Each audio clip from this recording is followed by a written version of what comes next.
தானியேலாகிய நீயோவென்றால் முடிவு காலம் மட்டும் இந்த வார்த்தைகளை புதை பொருளாக வைத்து இந்த புஸ்தகத்தை முத்திரை போடு. அப்பொழுது அநேகர் இங்கும் அங்கும் ஓடி ஆராய்வார்கள், அறிவும் பெருகி போகும் என்றான். கண்களை மூடுவோம். நல்ல தகப்பனே, சர்வ வல்லமையுள்ள எங்கள் ஆண்டவரே, இந்த அருமையான நேரத்திற்காக உமக்கு ஸ்தோத்திரம்.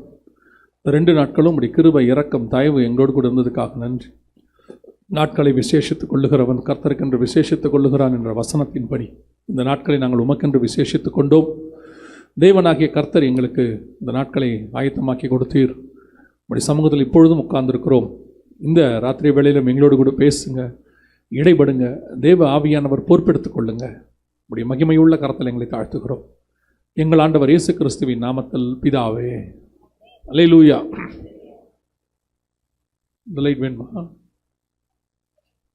கேமராக்கா ஷூட்டுக்காக வச்சிருக்கீங்களா? சரி, எனக்கு கண்ணில் கொஞ்சம் அடிக்குது. சரி, ரைட். 12ஆம் அதிகாரம் 4ஆம் வசனம், தானியேல் புஸ்தகம். தானியேலாகிய நீயோவென்றால் முடிவு காலம் மட்டும் இந்த புஸ்தகத்தை புதை பொருளாக வைத்து இதை முத்திரை போடு அப்படின்னு இருக்கிறார். ஆண்டவர் தானியேல் இடத்துல சில காரியங்களை வெளிப்படுத்துகிறார். தானியேல் புஸ்தகம் படிக்கிறவங்களுக்கு புரியும்னு நினைக்கிறேன். முதல் 6 அதிகாரம் பார்த்தீங்கன்னு சொன்னால் தானியேலுடைய லைஃப், அவருடைய வாழ்க்கையில் நடந்தான சம்பவங்கள் எல்லாம் இருக்கும். 7ஆம் அதிகாரத்திலிருந்து 12ஆம் அதிகாரம் வரைக்கும் அவருடைய ஒர்க்ஸ் ஆஃப் தானியேல் அப்படின்பாங்க. தானியேலுடையதான ப்ராஃபசிஸ், கர்த்தர் அவருக்கு வெளிப்படுத்தப்பட்டவைகள் இருக்கும். அந்த 12 அதிகாரத்தில் கர்த்தர் எல்லாத்தையும் கொடுத்துட்டு தானியேலுக்கிட்ட ஒரு காரியம் சொல்கிறாரு. இந்த காரியங்களை என்ன பண்ணிரு, ஒரு புஸ்தகத்தில் முத்திரை போட்டு வச்சிரு அப்படின்னு சொல்கிறார். எனக்காக அப்படின்னு கேட்டால், முடிவு காலத்துக்குரியதான தீர்க்க தரிசனங்கள் அதில் இருக்கிறபடினாலே அந்த முடிவு காலம் மட்டும் எப்படி இருக்கும் அப்படின்னு கேட்டிங்கன்னு சொன்னால் சீல் பண்ணியிருக்கோம் அப்படின்னு ஆண்டவர் சொல்கிறார். இப்போ நீங்கள் கொஞ்சம் வேதத்தை தியானிக்கிறவங்க அல்லது விரும்புகிறவங்க அப்படி கவனிச்சிட்டே வாங்க. ஆண்டவர் எப்படி எங்கே எவ்வளோ அழகாக அதை லிங்க் பண்ணியிருக்கிறாரு, நமக்கு எவ்வளோ தெளிவுபடுத்துகிறாரு அப்படின்றத நீங்கள் பார்க்கலாம். ஆனால் நீங்கள் வந்தவங்க எல்லாரும் கண்டிப்பாக வசனத்தில் ஆர்வம் உள்ளவங்க தான் வந்திருக்கிறீங்க, கண்டிப்பாக தெரியும். இல்லைனா இந்த மீட்டிங்கு நீங்கள் வர மாட்டீங்க, எனக்கு அது தெரியும். எங்கள் மீட்டிங்கு வந்தால் வேறு ஒன்றும் கிடைக்காதுன்னு உங்களுக்கு தெரியும் இல்லையா? ஸோ அதனால் நீங்கள் வந்தவங்க அத்தனை பேரும் வசனத்தை விரும்புகிறவங்க தான். அதனால் சொல்கிறேன். இப்போ தானியேல்கிட்ட ஆண்டவர் சில காரியங்களை போட்டு முத்திரைகளை போட்டு கொடுக்குறார். இந்த முத்திரைகள் எங்கே உடைக்கப்படுகிறது அப்படின்னு சொல்லி பார்த்தீங்கன்னா 6ஆம் அதிகாரம் வெளிப்படுத்தின விசேஷம் 1வது வசனத்தை வாசிங்க பார்ப்போம். 6:1 வாசிங்க பார்ப்போம். தேவரீர் புஸ்தகத்தை வாங்கவும் அதன் முத்திரைகளை உடைக்கவும் பாத்திரராயிருக்கிறீர். ஏனெனில் நீர் அடிக்கப்பட்டு சகல கோத்திரங்களிலும் பாஷைக்காரரிலும் ஜனங்களிலும் ஜாதிகளிலும் இருந்து எங்களை தேவனுக்கென்று உம்முடைய இரத்தத்தினாலே மீட்டுக்கொண்டு புஸ்தகத்தை முத்திரை அந்த உரைகளை வாங்கவும் உடைக்க நீர் பாத்திரராயிருக்கிறீர் என்று வாசிக்கிறோம். 6:1 என்ன சொல்லுது? அன்றியும் ஆட்டுக்குட்டியானவர் முத்திரைகளில் ஒன்றை உடைக்க கண்டேன். அப்ப இந்த புஸ்தகத்தினுடைய முத்திரைகள் அங்கே உடைக்கப்படுகிறது என்பதை நமக்கு தெளிவாய் தெரிகிறது. ஆண்டவர் தானியேல் இடத்துல சில காரியங்களை கொடுக்கிறார். அதை கொண்டு வந்து யோவான் இடத்துல அந்த முத்திரைகள் உடைக்கப்படும்படியாக கொடுக்கப்படுகிறது என்று சொல்லி பார்க்கிறோம். அதே வேளையில் இந்த முத்திரைகள் முடிவு காலம் மட்டும் அப்படின்னு இருக்குது. முடிவு காலம் என்றால் என்ன? எப்போ இந்த முத்திரைகள் உடைக்கப்படணும்னா முடிவு காலம் அப்படின்னு இருக்கு. முடிவு காலத்தை எங்கிருந்து வரையறுக்கலாம்? இப்போது கடைசி காலம் அப்படிங்கிறத நீங்கள் எங்கே ஸ்டார்ட் பண்ணலான்னா அப்போஸ்தலர் நடவடிக்கைகள் 2ஆம் அதிகாரத்தில் ஸ்டார்ட் பண்ணிடலாம். எப்படின்னு கேட்டிங்கன்னா, கடைசி நாட்களில் மாம்சமான யாவர் மேலும் என் ஆவியை ஊற்றுவேன் அப்படின்னு யோவேலில் சொன்னது அங்கே நடக்குதுங்கிறார். அப்போ கடைசி காலம் அங்கேயே தொடங்கிருச்சுன்னு சொல்லி பார்க்குறோம். கடைசி காலம் அங்கேயே தொடங்கிருச்சு. ஆனால் அந்த முடிவு காலம் அப்படிங்கிறத எதை வச்சு நம்ம வகை செய்ய முடியும் அப்படின்னு சொல்லி பார்த்தீங்கன்னா, எங்களுக்கு ஆண்டவர் ஏற்கனவே சில வசனங்களை படிக்கும்போது ஒரு சில காரியங்களை ஆண்டவர் சொல்லியிருந்தார். எதை வச்சு அப்படின்னா, இந்த கடைசி நாட்கள் கடைசி காலங்கள்ங்கிறதுக்கு மிக முக்கியமான அடையாளம் என்ன அப்படின்னு பார்த்தா இஸ்ரவேல் ஜனங்கள் திரும்பி வருவது. நேற்று தினத்தோட பார்த்தோம்.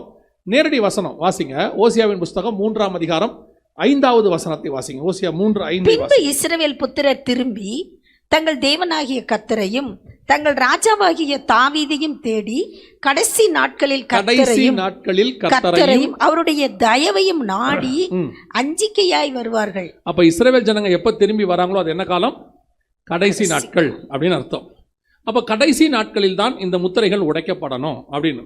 குறிப்பா இந்த முத்திரைகள் எப்போ, இந்த கடைசி நாட்கள்ல எப்போ உடைக்கப்படணும் அப்படிங்கிறதுக்கு ஒரு பர்டிகுலராக ஆண்டவர் ஒரு காரியத்தை சொல்லியிருந்தார். இப்போ ரீசெண்டாக வேதத்தை வாசிக்கும் போது அதில் கர்த்தர் சில காரியங்களை வெளிப்படுத்தியிருந்தார். குறிப்பாக அந்த கடைசி நாட்களில் இப்போ நீங்கள் அந்த 6ஆம் அதிகாரம் வெளிப்படுத்தின விசேஷத்தை பார்த்தீங்கன்னு சொன்னால் 4 முத்திரைகள், 4 குதிரைகளை பற்றி இருக்கும். 6 முத்திரைகள் அதில் இருக்கும். குறிப்பாக அந்த 6 முத்திரைகளை குறித்து அல்லது 6ஆம் அதிகாரத்தை குறித்து எல்லோருக்கும் ஒரு கருத்து இருக்குது. திருப்பியும் சொல்கிறேன், வேதத்தை நீங்கள் தியானிக்கிறதுனால இந்த பைபிள் ஸ்டடி மாதிரி இதை எடுத்துட்டு அதுக்கப்புறமா நான் எவிடன்ஸ்குள்ளே போக விரும்புகிறேன். பொதுவாக இந்த 6ஆம் அதிகாரத்தை பற்றி எல்லோருக்கும் ஒரு கருத்து இருக்குது. என்னன்னு கேட்டிங்கன்னு சொன்னால், இது இயேசு கிறிஸ்துவினுடைய சபை எடுத்துக்கொள்ளப்படுதல், ரகசிய வருகை நம்ம சொல்கிறோம். அதற்கு பிறகு தான் இது நடக்கணும் அப்படின்னு சொல்லி ஒரு கருத்து இருக்கிறது. எதனால் அப்படின்னு சொன்னால், முதல் 3 அதிகாரங்களில் சபையின் காலம் முடிவடைந்து விடுகிறது. 3ஆம் அதிகாரத்தில் 7 சபையினுடைய காலம் முடிவடைகிறது. முடிவடைந்த உடனே 4ஆம் அதிகாரத்தில் ஆண்டவர் சொல்கிறாரு, இங்கே ஏறி வா, இவைகளுக்கு பின்பு சம்பவிப்பதை நான் உனக்கு காண்பிப்பேன் அப்படின்னு சொல்கிறார். இப்போ அதனால் என்ன எல்லாரும் சொல்லிட்டாங்க அப்படின்னா, 3 அதிகாரம் சபையின் முடிஞ்ச உடனே 4ஆம் அதிகாரத்தில் சபை ஏறி எங்கே போயிடுது, பரலோகத்துக்கு போய்விடுகிறது அப்படின்னு சொல்கிறாங்க. ஆனால் அந்த இடத்துல பர்டிகுலராக ஆண்டவர் யோவானை தான் சொல்கிறாரே ஒழிய சபையை சொல்லவில்லை. அந்த இடத்துல சபையை ஏறி வா அப்படின்ல, யோவானை பார்த்து. முதல் 3 அதிகாரத்திலையும் நீங்கள் பார்த்தீங்கன்னா யோவானை பார்த்து கர்த்தர் சொல்கிற வார்த்தை, ஆசியாவில் உள்ள 7 சபைகளுக்கு நீ எழுது அப்படிங்கிறார். யோவான் சபைக்கு அடையாளமாய் ஒரு இடத்திலும் சொல்லப்படவே இல்லை. எந்த இடத்துலையுமே பைபிள் அப்படி இல்லை. இன்னும் நீங்கள் தெளிவாக பார்த்தீங்கன்னா 22ஆம் அதிகாரத்தில் நம்ம எல்லாருக்கும் தெரிஞ்ச வசனம் தான், ஆவியும் மனவாட்டியும் வா என்பானாக. 17வது வசனம், ஆவியும் மனவாட்டியும் வா என்பானாக. அடுத்து என்ன இருக்குது, கேட்கிறவனும் வா என்பானாக. இவைகளை கேட்டு சாட்சியாக எழுதுகிறவன், அவரை பற்றி அவர் எழுதுறார். அப்போ இந்த இடத்துல வசனம் தெளிவாக சொல்லுது, சபை வேறு, ஆவி வேறு, கேட்கிறவன் வேறு. அப்போ யோவான் வேறு, சபை வேறு. அப்போ சபையை பார்த்து ஆண்டவர் இங்கே ஏறிவான்னு அந்த இடத்துல சொல்லவே இல்லை. ரொம்ப தெளிவாக அடுத்து அவர் 4ஆம் அதிகாரத்தில் போய் பார்க்குறார். பார்க்கும் பொழுது சிங்காசனத்தை தான் முதல்ல பார்க்குறார். பார்க்கும் பொழுது அந்த இடத்துல சபையை அவர் பார்க்கவே இல்லை. சபை இருப்பதாக சொல்லப்படவே இல்லை. 4ஆம் அதிகாரத்தை அப்புறம் போய் நீங்கள் வீட்டில் வாசிச்சு பாருங்கள், வெளிப்படுத்தின விசேஷம்.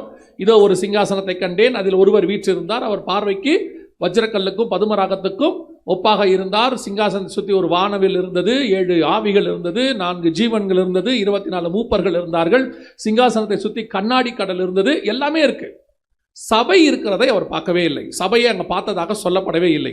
ஆனால் எந்த இடத்துல சபையை அவர் பார்க்குறாரு அப்படின்னு பார்த்தீங்கன்னா, 7ஆம் அதிகாரம் வெளிப்படுத்தின விசேஷம் 9வது வசனத்தை வாசிங்க. 7:9 வாசிங்க. இவைகளுக்கு பின்பு நான் பார்த்தபோது, இதோ சகல ஜாதிகளிலும் கோத்திரங்களிலும் ஜனங்களிலும் பாஷைக்காரரிலும் இருந்து வந்ததும் ஒருவனும் எண்ணக்கூடாததுமான திரளான கூட்டமாகிய ஜனங்கள் வெள்ளை அங்கிகளை தரித்து தங்கள் கைகளில் குருத்தோலைகளை பிடித்து சிங்காசனத்திற்கு முன்பாகவும் ஆட்டுக்குட்டியானவருக்கு முன்பாகவும் நிற்க கண்டேன். தெளிவா இருக்கு. இங்கதான் சபை போய் நிற்கிது. வெள்ளை அங்கிகளை தரித்துக் கொண்டு தங்கள் கைகளில் குருத்தோலைகளை பிடித்துக் கொண்டு. இவர்கள் யார், எங்கிருந்து வந்தார்கள் அப்படின்னும் போது அந்த தூதன் சொல்றான், எனக்கு தெரியாது. அப்போ யோவான் சொல்றாரு தெரியாது. தீர்க்கதரிசி அவர் சொல்றாரு தெரியாதுன்னு சொல்றாரு. அடுத்து இவர்கள் ஆட்டுக்குட்டியின் ரத்தத்தினாலே தங்கள் வஸ்திரங்களை தோய்த்து வெளுத்தவர்கள். ஆட்டுக்குட்டியானவர் தாமே இவர்களை ஜீவ தண்ணீர் அண்டைக்கு நடத்துகிறார். அப்ப தெளிவா இருக்கு. சபை அங்கதான் இருக்கு. நல்லா கவனிச்சு பாருங்க. அவர் 2ஆம் அதிகாரத்திலையும் 1ஆம் அதிகாரத்திலையும் ஆண்டவரை பார்க்கிறார், 4ஆம் அதிகாரத்தில் பார்க்கிறார், 5ஆம் அதிகாரத்தில் பார்க்கிறார். எங்கேயுமே சபையை பார்த்ததா சொல்லவே இல்லை. ஆனால் 7ஆம் அதிகாரத்தில் பார்க்கும்போது சபையை பார்த்ததாக சொல்லுகிறார். இவர்கள் எங்கிருந்து வந்தார்கள்னு அவன் கேட்கிறான். இப்போதான் வந்திருக்கிறாங்க அப்படின்னு சொல்லி கேட்கிறார்கள். அப்போ 6ஆம் அதிகாரம் வரைக்கும் சபை எடுத்துக்கொள்ளப்படுவதற்கு முன்பதாக நடைபெற வேண்டிய சம்பவங்கள். இந்த 6ஆம் அதிகாரம் என்பது கிறிஸ்து சபையை எடுத்துக்கொள்வதற்கு முன்பாக நடக்க வேண்டியது. இது எல்லாம் இப்பொழுது நடைபெற்று கொண்டிருக்கிறது. அதான் ரொம்ப முக்கியம். எதுக்காக இதை நான் உங்களுக்கு சொல்றேன் அப்படின்னா, இது இப்போ நடந்துகிட்டே இருக்கு. நிறைய பேருக்கு இது நடக்குதுன்னு தெரியாது. ஏன்னா கொஞ்சம் பேர் இதெல்லாம் நடக்காதுங்க, இப்போ கொஞ்சம் பேர் சொல்லிட்டு இருக்கிறாங்க, யூடியூப்ல சொல்றாங்க, இல்லை அவர் 6ஆம் அதிகாரம் நடக்குதுன்னு சொல்றாரு, அந்த காரியங்கள்லாம் சொல்றாரு, அதெல்லாம் பார்க்கறதுக்கு ஒத்துமையாக தான் இருக்கு.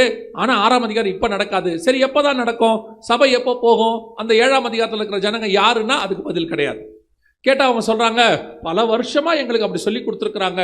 அன்னைக்கு உள்ள பரிசுத்தவான்கள் அவங்களுக்கு கிடைச்ச வெளிச்சத்தில் அப்படி சொல்லி இருக்கலாம். அது தவறுதலாக இருக்க வாய்ப்பு இருக்கு. உதாரணமா யோவான் சாரங்கனை போய்த்து நீங்க தான் மேசியாவன் அவங்க என்ன செய்யறாங்க கேட்கறாங்க. அவர் சொல்றாரு, நான் அல்ல, எனக்கு பின் ஒருவர் வருகிறார். இப்ப இல்லாதவரை போய் மேசியாவான்னு கேட்கறாங்க. அதே நேரத்தில் இயேசுவை போய் கேட்கறாங்க, நீர் தான் மேசியாவா?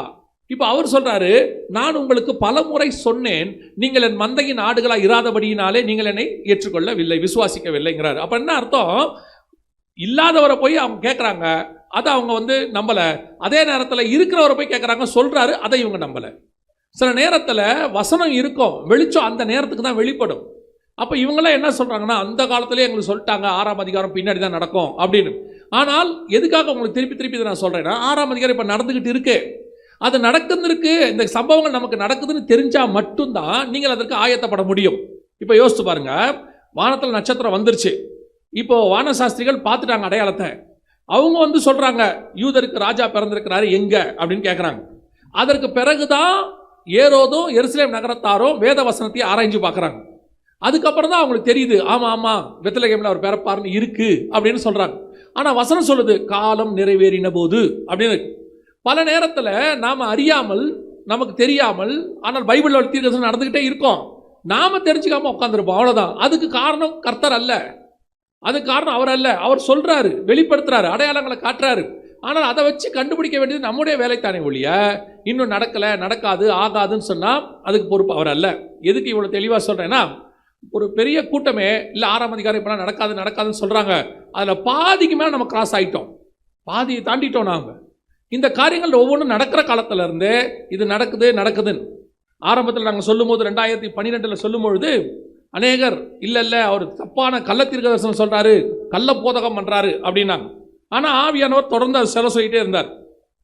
அப்புறம் ஒரு பெரிய ஏஜி சபையினுடைய போதகர் தான், மூத்த போதகர், வயசானவர். ஒரு நாள் அவருடைய சபையில் ஊழியத்துக்கு போயிருந்த போது அவர் ஆஃபீஸில் உள்ளே உட்காந்து பார்த்துட்டு இருந்தார். நான் பக்கத்தில் தான் எனக்கு ரூம். அப்போ அவர் உட்காந்து நான் சில காரியங்கள் எழுதிக்கிட்டே இருந்தேன். அவர் திடீர்னு எழுந்திரிச்சு வந்தார். வந்துட்டு, ஜெகன், இந்த 6ஆம் அதிகாரத்தை பற்றி நீ என்ன நினைக்கிற அப்படின்னு கேட்டார். கொஞ்சம் தயக்கமாயிருச்சு, ஏன்னா பர்டிகுலராக பின் பாயிண்ட்டாக கேட்குறாரு. அப்படின்னோடனே, மாஸ்டர் எனக்கு உள்ளதை நான் சொல்கிறேன் அப்படின்னு. என்னன்னாரு, மாஸ்டர் 6ஆம் அதிகாரம் இப்போ நடந்துக்கிட்டு இருக்குது, நம்ம அதில் தான் இருக்கணும். கரெக்ட் அப்படின்னாரு. இதைத்தான் ஆண்டவர் எனக்கும் உணர்த்தினாரு, நான் படிக்கும்போது எனக்கு ஆண்டவர் சொன்னார் அப்படின்னு சொல்லிட்டு கதவை மூடிட்டு போயிட்டார். அதை நான் எப்படி எடுத்துக்கிட்டேன்னா, ஒரு பரிசுத்தவான் மூலமாக கர்த்தர் எனக்கு கன்ஃபார்ம் பண்ணார், அந்த கர்த்தர் வெளிப்படுத்துகிறது உண்மை என்று சொல்லி. இப்போ அந்த சம்பவங்கள் நடந்துட்டு, இது நடந்து கிட்டத்தட்ட 13 வருஷம் ஆயிடுச்சு. ஆனால் இன்னைக்கும் அந்த சம்பவங்கள் ஒன்றன் பின் ஒன்றாக நடைபெற்று கொண்டே இருக்கிறது. இப்போ இந்த 6ஆம் அதிகாரத்தில் குறிப்பாக 4 குதிரைகள் இருக்கிறது. 6:2 வெள்ளை குதிரை இருக்கு, 6:4 சிவப்பு குதிரை இருக்குது, 6:5 கருப்பு குதிரை இருக்குது, 6:8 மங்கின நிறம் உள்ள குதிரை இருக்கு. இந்த குதிரை என்பது எதை குறிக்கிறது முதல்ல அது தெரியணும். பொதுவாக நாம் வெளிப்படுத்தின விசேஷத்தை நிறைய படிக்காம போறதுக்கு காரணம் என்னன்னு கேட்டீங்கன்னா, இந்த குதிரை மிருகம் 7 தலை 10 கொம்பு அப்படிதானே இருக்குது, 10 கொம்புகள் இதெல்லாம் இருக்குல்ல.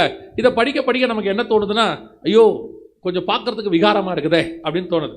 ஆனால் அது ஒவ்வொன்றத்துக்கு பின்னாடியும் பைபிளில் விளக்கம் இருக்குது, பைபிள்லே இருக்குது. அதை நீங்கள் யூகிக்கவோ அல்லது நீங்கள் போய் வேற எங்கே தேடுறதுக்கான வேலையே கிடையாது, எல்லாம் பைபிளுக்குள்ளே இருக்குது. நீங்கள் தேடி கண்டுபிடிச்சிங்கன்னா ஈஸியாக பைபிள்லேருந்தே கண்டுபிடிச்சிடலாம். வாசிங்க, சகரியாவின் புஸ்தகம் 6ஆம் அதிகாரம் 5வது வசனத்தை வாசிங்க. சகரியா 6:5 வாசிங்க.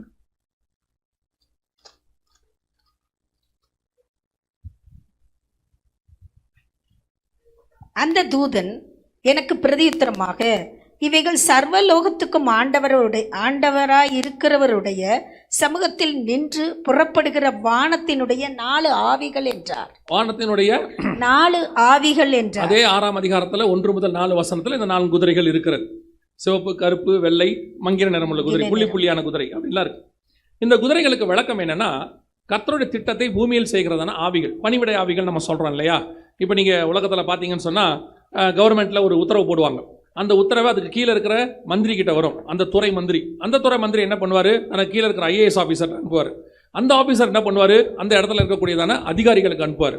அந்த அதிகாரிகள் என்ன பண்ணுவாங்க, கீழே இருக்கிற ஊழியர்கிட்ட சொல்லி அதை நிறைவேற்றுவாங்க. ஒரு 1000 ரூபா கொடுக்குறாங்கன்னு வச்சுக்கோங்க கவர்மெண்ட்டில், அது உங்களுக்கு வந்து சேரத்துக்குள்ளே இதான் ப்ரோட்டோக்கால் அப்படிம்பாங்க. அடுத்து இப்படி தான் வரும், நேராக கொண்டு வந்து கையில் கொடுக்க மாட்டாங்க, இது ஒருத்தர் மூலயமா அப்படி தாண்டி வரும். அந்த மாதிரி தான் இந்த திட்டங்கள்லாம், இந்த மாதிரி அது ப்ரோட்டோக்கால்லாம் எங்கேருந்து உருவாச்சுன்னா பைபிளில் இருந்து தான். ஏன்னா பைபிளில் வந்து ஹெவன்லி கிங்டம் பார்த்து தான் உலக கிங்டம் காப்பி அடிக்குது. உலக கிங்டமுக்கு கிரியேட்டர் கிடையாது. உங்களுக்கு நல்லா புரிஞ்சுக்கொள்ளுங்க, கிரியேட்டர் ஒருத்தர் தான் இருக்காரு, அவர் தான் எல்லாத்தையும் கிரியேட் பண்ணாரு. அதை பார்த்து காப்பி அடிக்கிறவங்க தான் இன்னைக்கு இருக்கிறாங்க. ஆனால் அந்த காப்பி அடிக்கிறவன் திறமசாலியாக இருக்கிறான். இப்போ அவன் எப்படி காப்பி அடிக்கிறான்னா, நம்ம காப்பி அடித்தோன்னு தெரியாதபடிக்கு, கண்டுபிடிக்க முடியாதபடிக்கு காப்பி அடிக்கிறான். அதை தான். ஆனால் நீங்கள் உட்காந்து கொஞ்சம் தியானிச்சு பாருங்க, எல்லாமே பைபிள்லேருந்து காப்பி அடிச்சதாக தான் இருக்குது. அத்தனையும், எல்லா ஃபீல்டும் நான் சொல்கிறேன். நீங்கள் கன்ஸ்ட்ரக்ஷன் ஃபீல்டோ அல்லது வந்து மீடியா ஃபீல்டோ அல்லது வந்துட்டு நீங்கள் இந்த மாதிரி உள்ள கவர்மெண்ட்ஸ் காரியங்களோ பொலிட்டிக்கல் ஃபீல்டோ எதை வேணாலும் எடுத்துக்கோங்க, அத்தனையும் பைபிள்லேருந்து காப்பி அடித்த விஷயமா தான் இருக்கும். இப்போ இந்த பைபிள், இந்த புரோட்டோகால், கவர்மெண்ட் புரோட்டோகால்ஸ், இது எங்கேருந்து வந்துக்குன்னா பைபிளில் இருக்குது. ராஜா தனக்கு கீழே உள்ளதான தூதர்களுக்கு கட்டளை இடுகிறார். அவர்கள் வந்து பூமியில் உள்ள மனுஷங்களை வச்சு சில நேரத்தில் செய்வாங்க, சில நேரத்தில் அவங்க நேரடியாகவும் செய்வாங்க. இப்போது பிசாசு என்ன பண்றான்னா பெர்சியா தேசத்து அதிபதியை வைத்து என்ன செய்யறான், தடை உண்டு பண்ணினான் அப்படின்னு சொல்லி நம்ம பார்க்கிறோம். பார்வோன் சிங்காசனத்தில் உட்கார்ந்திருந்தான் அப்படின்னு இருக்கு. இதெல்லாம் அவன் பார்த்தீங்கன்னா ஜெயவ ஜனங்களை கொலை பண்ணுகிறவனா இருந்தான். இது யாரோட வேலை? பிசாசோடைய வேலை. தீரு ராஜாவை குறித்து புலம்பி அப்படின்னா என்ன அர்த்தம்? தீரு ராஜா இருக்கிறான், ஆனா உள்ள இருக்கிறவன் பிசாஸ், மனுஷனை கொண்டு அவன் செய்வான். இந்த மாதிரி தான் புரோட்டோகால் அப்படின்னு சொல்றான். ஸோ இப்போ இந்த 4 குதிரைகள் அது எதை குறிக்கிறது? 4 ஆவிகள், கர்த்தருடைய திட்டத்தை பூமியில செய்யக்கூடியதான 4 ஆவிகள். குறிப்பாக இந்த 4 ஆவிகள் ஒன்றன் பின் ஒன்றாக ஒரு வேலையை பூமியில செய்து, இதுல பர்டிகுலரா இப்ப நம்ம காலத்துல நடந்த ஒரு சம்பவம் இருக்கு. அது எப்ப நடந்துச்சு அப்படின்னு சொல்லி நான் பார்க்கறதுக்கு முன்னாடி அந்த முதல் சம்பவம் நம்ம பார்க்கறது 2வது சம்பவம். முதல் சம்பவம் எப்ப நடந்துச்சு? 6ஆம் அதிகாரம் 2ஆம் வசனம். 6ஆம் அதிகாரம் 2ஆம் வசனம் வெளிப்படுத்தின விசேஷம். நான் பார்த்தபோது இதோ ஒரு வெள்ளை குதிரையை கண்டேன். அதன் மேல் ஏறி இருந்தவன் வில்லை பிடித்திருந்தான். அவனுக்கு ஒரு கிரீடம் கொடுக்கப்பட்டது. அவன் ஜெயிக்கிறவனாகவும் ஜெயிப்பவனாகவும் புறப்பட்டான். நல்லா கவனிங்க, அவனுக்கு ஒரு கிரீடம் கொடுக்கப்பட்டது, அவன் ஜெயிக்கிறவனாகவும் ஜெயிப்பவனாகவும் புறப்பட்டான் அப்படின்னு இருக்கு. இது எப்ப நடந்துச்சு, இது எதை பத்தி குறிக்கிறது அப்படின்னு கேட்டீங்கன்னு சொன்னா, பூமியில ஒரு கவர்மெண்ட் தொடங்க போகுது. அந்த கவர்மெண்ட்டுக்குரிய ஆட்கள் வருவாங்க. வெளிப்படுத்தல் 17 அதை பத்தி சொல்லப்பட்டிருக்கு. அதை மொத்தமா எக்ஸ்பிளைன் பண்ண இப்ப நேரம் இல்லை, ஏன்னா நம்ம 2வது 3வது பார்க்க வேண்டியிருக்கு. ஸோ பர்டிகுலராக ஒரு கவர்மெண்ட் வருது. அந்த கவர்மெண்ட் தான் ஜெயிக்கிறவனாகவும் ஜெயிப்பவனாகவும் புறப்பட்டான். எங்க இருக்கு? வெளிப்படுத்தல் 13:7 வாசிங்க பார்ப்போம். 13:7 வாசிங்க. மேலும் பரிசுத்தவான்களோடு யுத்தம் பண்ணி அவர்களை ஜெயிக்கும்படிக்கு அதற்கு அதிகாரம் கொடுக்கப்பட்டதும் அல்லாமல் ஒவ்வொரு தேச கோத்திரத்தின் மேலும் பாஷைக்காரர் மேலும் ஜாதிகள் மேலும் அதற்கு அதிகாரம் கொடுக்கப்பட்டது. இதான் அந்த வசனத்துக்கான விளக்கம். ஒரு கவர்மெண்ட் எழும்பி வரும். அந்த கவர்மெண்ட் உலகத்தில் இருக்க எல்லாரையும் தன் கண்ட்ரோலுக்கு கீழே கொண்டு வரும். எப்படி கொண்டு வரும் அப்படின்னு சொல்லி பார்த்தீங்கன்னா, அதுக்கு ஒரு நிறைய கோடு அதில் இருக்கு. அதில் பர்டிகுலராக வெள்ளை கலர் குதிரைன்னு இருக்கு. சமாதானத்தை பூமியில கொண்டு வரது. வெள்ளை கலர்னா எதை குறிக்குது? சமாதானத்தை குறிக்கக்கூடியதாக இருக்கிறது. அந்த சமாதானத்தை கொண்டு வந்து உலகத்தில் இருக்கிற எல்லாரையும் தன் கண்ட்ரோலில் கொண்டு வருவான். அவனுக்கு ஒரு கிரீடம் கொடுக்கப்பட்டது. அப்படின்னா என்ன அர்த்தம்னா, கவர்மெண்ட் அரசாட்சி அத்தாரிட்டி கொடுக்கப்படுகிறது அப்படின்னு அர்த்தம். கிரீடத்தை கொடுத்தாச்சுன்னா என்ன அர்த்தம்? அத்தாரிட்டி. சாலமோன் தலையில கிரீடத்தை வச்ச உடனே அவர் என்னவாயிருது? ஒரு அத்தாரிட்டி வந்துருது. இப்போ உலக அழகி போட்டி நடக்குது. தலையில ஒரு கிரீடத்தை வச்சோன்னா அவங்க உலக அழகி ஆயிடுறாங்க. அந்த வருஷத்துக்கு அவங்க தான் உலக அழகி அப்படின்னு சொல்லிடுறாங்க. அந்த மாதிரி அவனுக்கு ஒரு கிரீடம் கொடுக்கப்பட்டது அப்படின்னு இருக்கிறது. இதுக்கான விளக்கம் எங்க இருக்கு அப்படின்னா, வாசிங்க தானியேல் புஸ்தகம் 11ஆம் அதிகாரம் 21வது வசனத்தை வாசிங்க. தானியேல் 11:21 வாசிங்க. அந்த ஸ்தானத்தில் அவமதிக்கப்பட்டவன் ஒருவன் எழும்புவான். அவனுக்கு ராஜ்யபாரத்தின் மேன்மையை கொடாதிருப்பார்கள். ஆனாலும் இவன் சமாதானமாய் நுழைந்து. எப்படி நுழைந்து? சமாதானமாய் நுழைந்து. அதான் வெள்ளை குதிரை. சமாதானமாய் நுழைந்து இச்சகம் பேசி ராஜ்யத்தை கட்டிக்கொள்ளுவான். அதான் கிரீடம் கொடுக்கப்பட்டது. சமாதானமாய் நுழைந்து இச்சகம் பேசி ராஜ்யத்தை கட்டிக்கொள்வான். அதுதான் ஜெயிக்கிறவனாகவும் ஜெயிப்பனாகவும் புறப்பட்டான். கிரீடம் கொடுக்கப்பட்டது வெள்ளை கலர் குதிரை. இது யாருன்னா, வரப்போற ஆன்டி கிரைஸ்டுடைய கவர்மெண்ட்டுக்கான ஆட்கள் உள்ள வருவாங்க.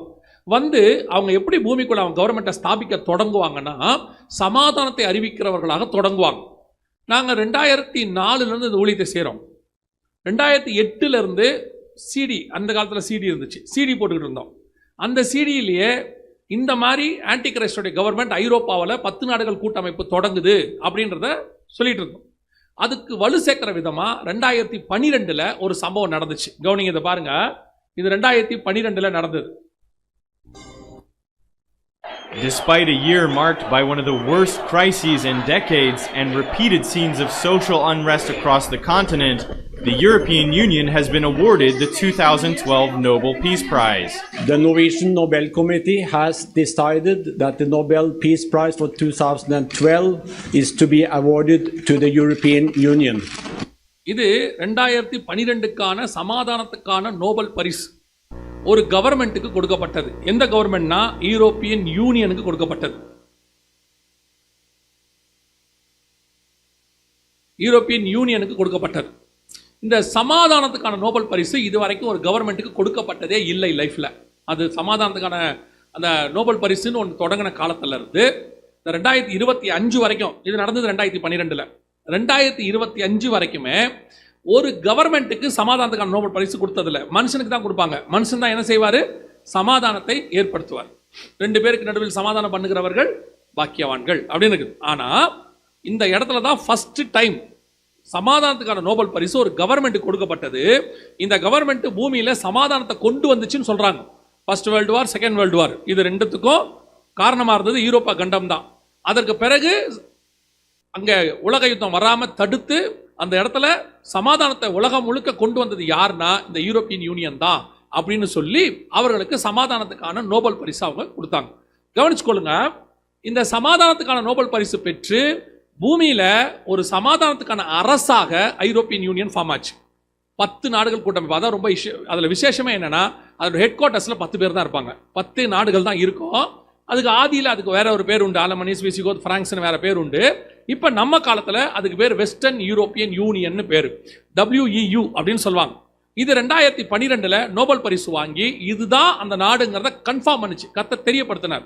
அதற்கு பிறகு கொஞ்சம் கொஞ்சமா இன்னைக்கு பூமியை தங்கள் கண்ட்ரோலுக்கு கீழே அவங்க என்ன செஞ்சுட்டு இருக்காங்க, கொண்டு வந்துட்டே இருக்கிறாங்க. எல்லா விதத்திலும், பொருளாதாரத்துல இருந்து கூட. இப்ப சமீபத்தில் கூட நீங்க ஒரு நியூஸ் படிச்சிருப்பீங்க, மிக முக்கியமாக அமெரிக்காவுடையதான பொருளாதாரம் வீழ்ச்சி அடைஞ்சிருச்சு, அதர பாதாளத்துக்கு போயிருச்சு. ஆல்மோஸ்ட் 37 ட்ரில்லியன் அளவுக்கு என்ன ஆயிருச்சு, கீழே விழுந்துருச்சு. அல்ல என்ன ஒரு ஆச்சரியம் அப்படின்னு கேட்டீங்கன்னா, அதுக்கு மாற்றாக எல்லாரும் என்னென்னமோ கொண்டு வராங்க. பிரிக்ஸ் வரும்னாங்க, அல்லது நியூ கரன்சி வரும்னாங்க, என்னென்னமோ வருவானாங்க. ஆனா ஆரம்பத்துல இருந்து நாங்க சொல்லிட்டே இருக்கிறோம், திருப்பியும் சொல்றேன், ப்ராபசியில் பைபிள்ல உள்ளதை எடுத்து வசனத்தை சொல்றோம், அதுக்கு மாற்றா யூரோ தான் வரும் அப்படின்னு. இப்போ பாத்தீங்கன்னா யூரோ தான் எல்லாத்தை விட வேகமாக முன்னேறிக்கிட்டு இருக்கு.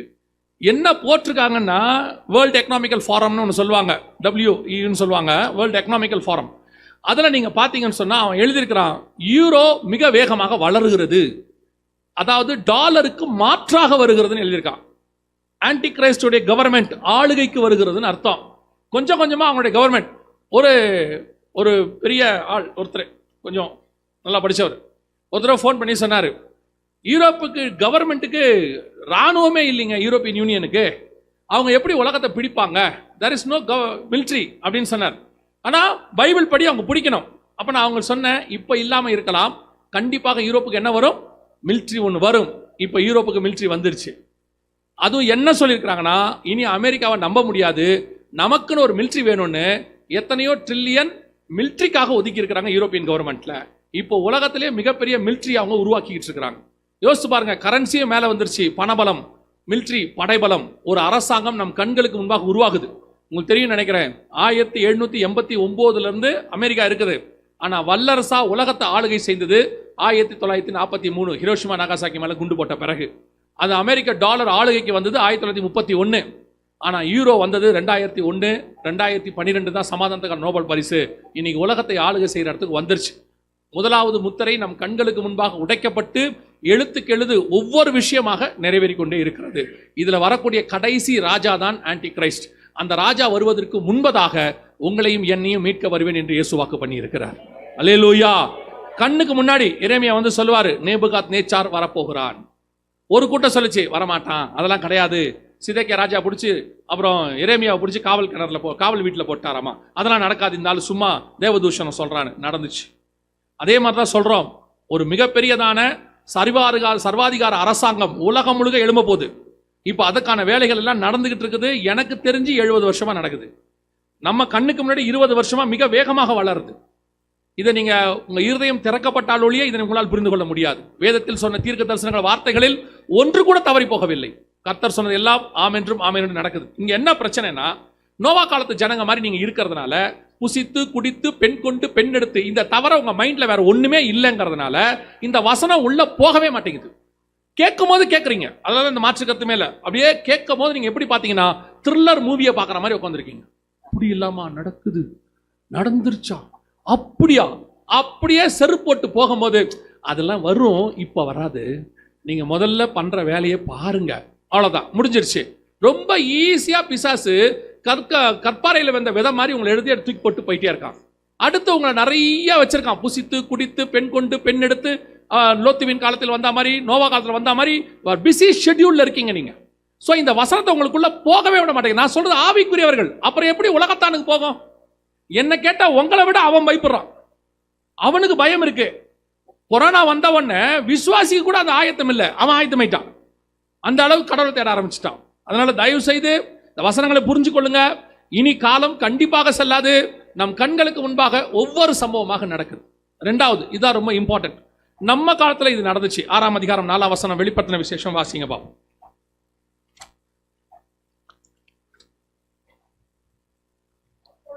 ம் ம்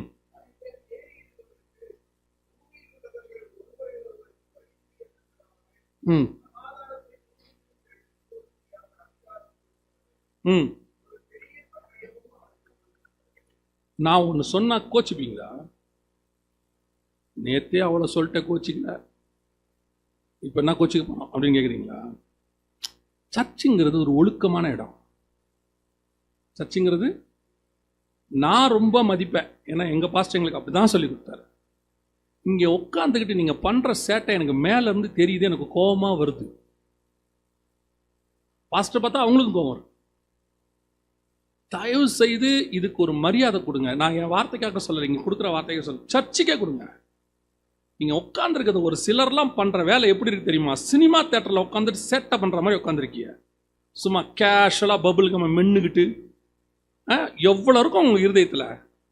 இதை நீங்கள் போய் காலேஜில் செய்ய முடியாது, ஸ்கூலில் செய்ய முடியாது, தெரியுமா?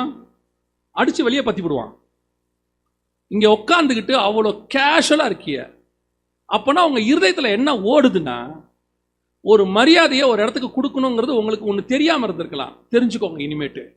இல்லை தெரிஞ்சும் நீங்கள் அந்த மாதிரி வேலையெல்லாம் செய்கிறீங்கன்னா நீங்கள் கொஞ்சம் அரகன்ஸ்ன்னு அர்த்தம். தப்பாக எடுத்துக்காதீங்க. எடுத்துக்கிட்டாலும் எனக்கு ஒன்றும் பிரச்சனை கிடையாது. பட் சபைக்குன்னு ஒரு ஒழுங்கு இருக்கு. எங்களுக்கெல்லாம் சபைக்கு வரும்பொழுது, அதாவது இது வந்து விக்கிரகமாக நான் மாற்றலை அந்த இடத்த, ஆனால் அதுக்குன்னு ஒரு பயபக்தின்னு ஒன்று இருக்கு, ஒழுக்கம்னு ஒன்று இருக்கு. இங்கே வந்து உட்காரும் போது ஒரு ஒழுங்கினமாக வேலை செய்யக்கூடாது. உங்களை பார்த்து தான் அடுத்த ஜென்ரேஷன் தப்பு பண்ணும். நீங்கள் என்ன பண்ணுறீங்களோ அதை அடுத்த ஜென்ரேஷன் செய்யும். தயவு செய்து இனிமேட்டு சபைக்கு வரும்போது கொஞ்சமாவது அடக்க ஒடுக்கமாக உட்கார கற்றுக்கோங்க. வரும்போதே சாப்பிட்டுட்டு முடிச்சுட்டு வந்துருங்க. இங்கே உட்காந்து பிள்ளைங்க அழுவுது, ஏதோ சாப்பாடு கொடுக்குறோம், அது வேற விஷயம். எவ்வளோ தூரம் உட்காந்துட்டு எவ்வளோ கேஷுவலாக என்ன வேலை பண்ணிட்டு இருக்கிறீங்க? இப்படியெல்லாம் உங்களை சொல்லணும், நான் சொல்ல மாட்டேன், உங்கள் இஷ்டம். கவனிங்க, சர்ச்சில் இதெல்லாம் செய்யாதீங்க. எனக்கு ரொம்ப வருத்தமாக தான் இருக்குது. நாங்கள் அப்படி வளரல, அதனால் எங்களுக்கு வருத்தமாக இருக்குது. சரி, கவனிங்க. இப்போ 6ஆம் அதிகாரம் 4ஆம் வசனம் திருப்பி வாசிங்க பார்ப்போம். அப்பொழுது சிவப்பான வேறொரு குதிரை புறப்பட்டது. அதன் மேல் ஏறி இருந்தவனுக்கு பூமியில் உள்ளவர்கள் ஒருவரை ஒருவர் கொலை செய்யத்தக்கதாக சமாதானத்தை பூமியிலிருந்து எடுத்து போடும்படியான அதிகாரம் கொடுக்கப்பட்டது. ஒரு பெரிய பட்டயமும் அவனுக்கு கொடுக்கப்பட்டது. இதையும் நல்லா கவனிங்க. இந்த சிவப்பு குதிரை, அதுவும் நமக்கு தெரியுது, அது வந்து ஒரு ஆவி கிரியை செய்ய போகுது பூமியில். இது என்ன ஆவி, இது எதை கொண்டு வரப்போகுது பூமியில் அப்படிங்கிறத நீங்கள் கொஞ்சம் புரிஞ்சுக்கிட்டீங்கன்னா ரொம்ப ஈஸியாக இருக்கும். அந்த வசனத்தில் நான் பின்னாடி இருந்து வரேன் பாருங்க. அவனுக்கு ஒரு பெரிய பட்டயம் கொடுக்கப்பட்டது. தூதன் கையில் பட்டயம் கொடுத்தால் என்ன அர்த்தம்? வேதாகமத்தில் நிறைய பேர்கிட்ட பட்டயம் இருக்கும். 3 பேர்கிட்ட இருக்கும் பொதுவாக. ஒன்று மனுஷங்கிட்ட இருக்கும், இன்னொன்று தேவன்கிட்ட இருக்கும், இன்னொன்று தூதன் கிட்ட இருக்கும். இந்த 3 பேர்கிட்ட பட்டயம் இருந்தால் என்ன அர்த்தம் அப்படின்னு பார்த்தீங்கன்னா, உங்க எல்லாருக்கும் தெரிந்ததுதான். எபேசியர் 6:17 முதல் 19 வசனங்களை நீங்கள் வாசிக்கும் பொழுது, தேவனுடைய ரட்சிப்பு என்னும் தலைச்சீராவையும் சத்தியம் என்னும் ரட்சண்யம் என்னும் தலைச்சீராவையும் தேவ வசனமாகிய ஆவியின் பட்டயம். இது கர்த்தரிடத்தில் இருக்கிறது பட்டயம்.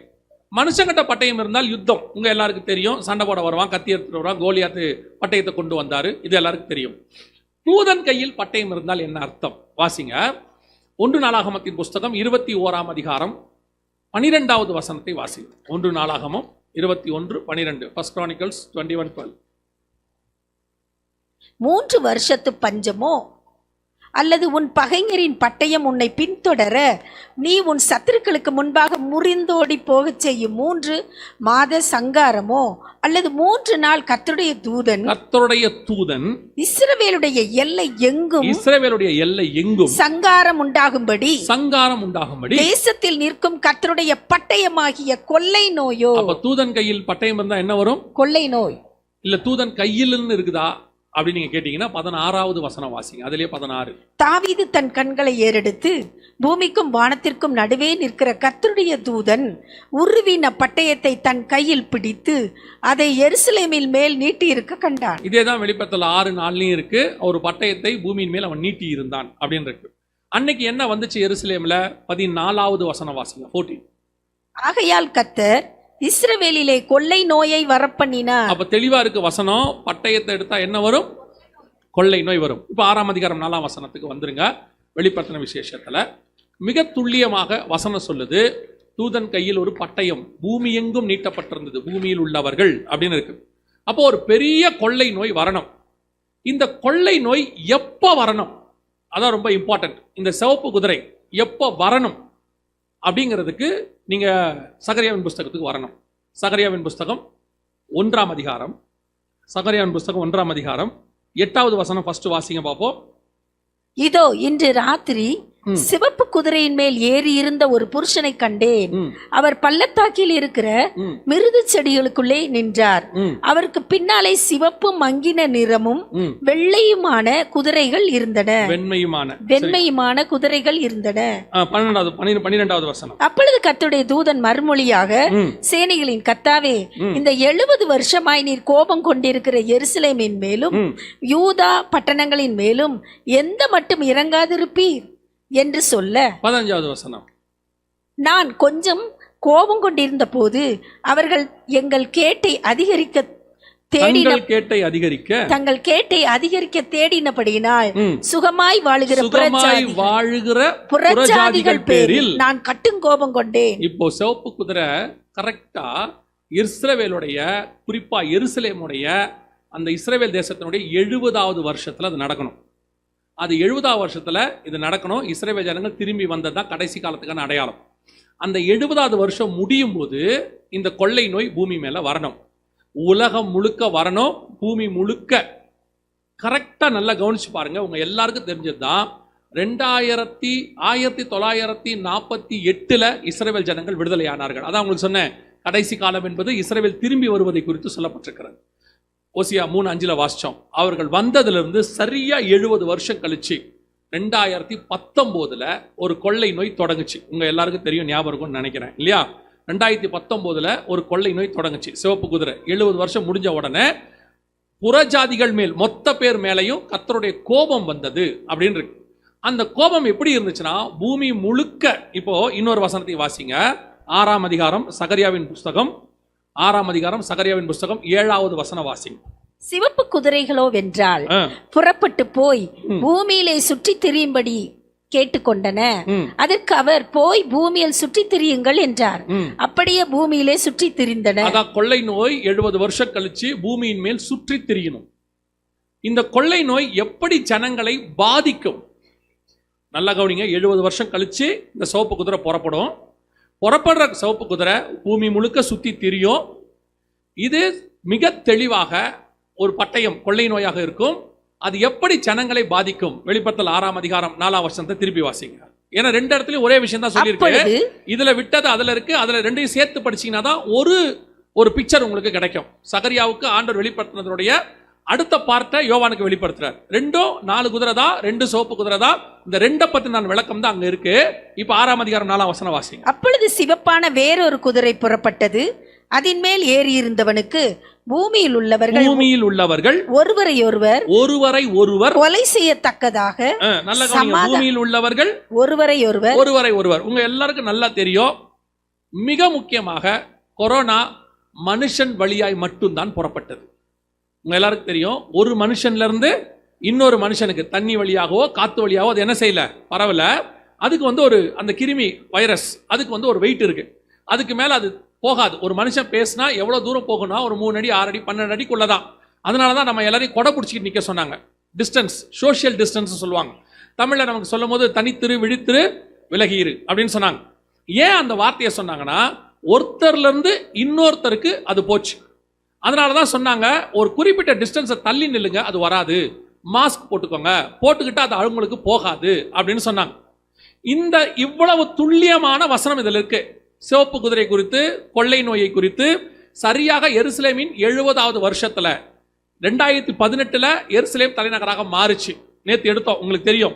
அது முடிஞ்ச உடனே நல்லா என்ன பாருங்க, அது முடிஞ்ச உடனே 70 வருஷம் முடிஞ்சு 71வது வருஷம் கொள்ளை நோய் ஆரம்பிச்சிச்சு. பூமி முழுக்க பரவுச்சு. ஒருவரை ஒருவர் கொலை செய்யத்தக்கதாக. பூமியிலிருந்து சமாதானத்தை எடுத்து போடும்படியான அதிகாரம் கொடுக்கப்பட்டது. இன்னைக்கும் சொல்றேன், 2019 கொரோனா வந்ததிலிருந்து அடுத்த அடுத்த அடுத்த சம்பவங்கள் நடந்துகிட்டே இருக்குது. பூமியில் இருக்கிற பொருளாதார வீழ்ச்சியா இருக்கட்டும், இப்ப யுத்தங்களாக இருக்கட்டும், இதுக்கு முன்னாடி வந்த கொள்ளை நோய், கொரோனா கொள்ளை நோய், அதுக்கு அடுத்து வந்த பஞ்சம் மிகப்பெரிய, அதுவும் பைபிள்ல இருக்கு, இதே சகரியாவிலும் இருக்கு, வெளிப்படுத்தல இருக்கு. அதுக்கு அடுத்து மிகப்பெரியதான யுத்தம், இயேசு மத்திய 24 கடைசி கால அடையாளத்தை சொல்லும் போது கொள்ளை நோய்கள், பஞ்சங்கள், யுத்தங்களின் செய்திகளையும் கேள்விப்படுவீர்கள். அத்தனையும் அப்படியே இருக்கும், பர்ஃபெக்டா இருக்கும், பிக்ஸ் பண்ண மாதிரி இருக்கும். இன்னும் உங்களுக்கு எடுத்து இந்த வசனத்தை நான் தெளிவா ஸ்டடி மாதிரி எடுக்க ஆரம்பிச்சா டேட் முதல் கொண்டு இதுல இருக்கு. டேட் முதல் கொண்டு எத்தனாம் மாசம் வந்துச்சு, எத்தனாம் தேதி பரவும் பைபிள் ஆண்டவர் கொடுத்திருக்கிறார்.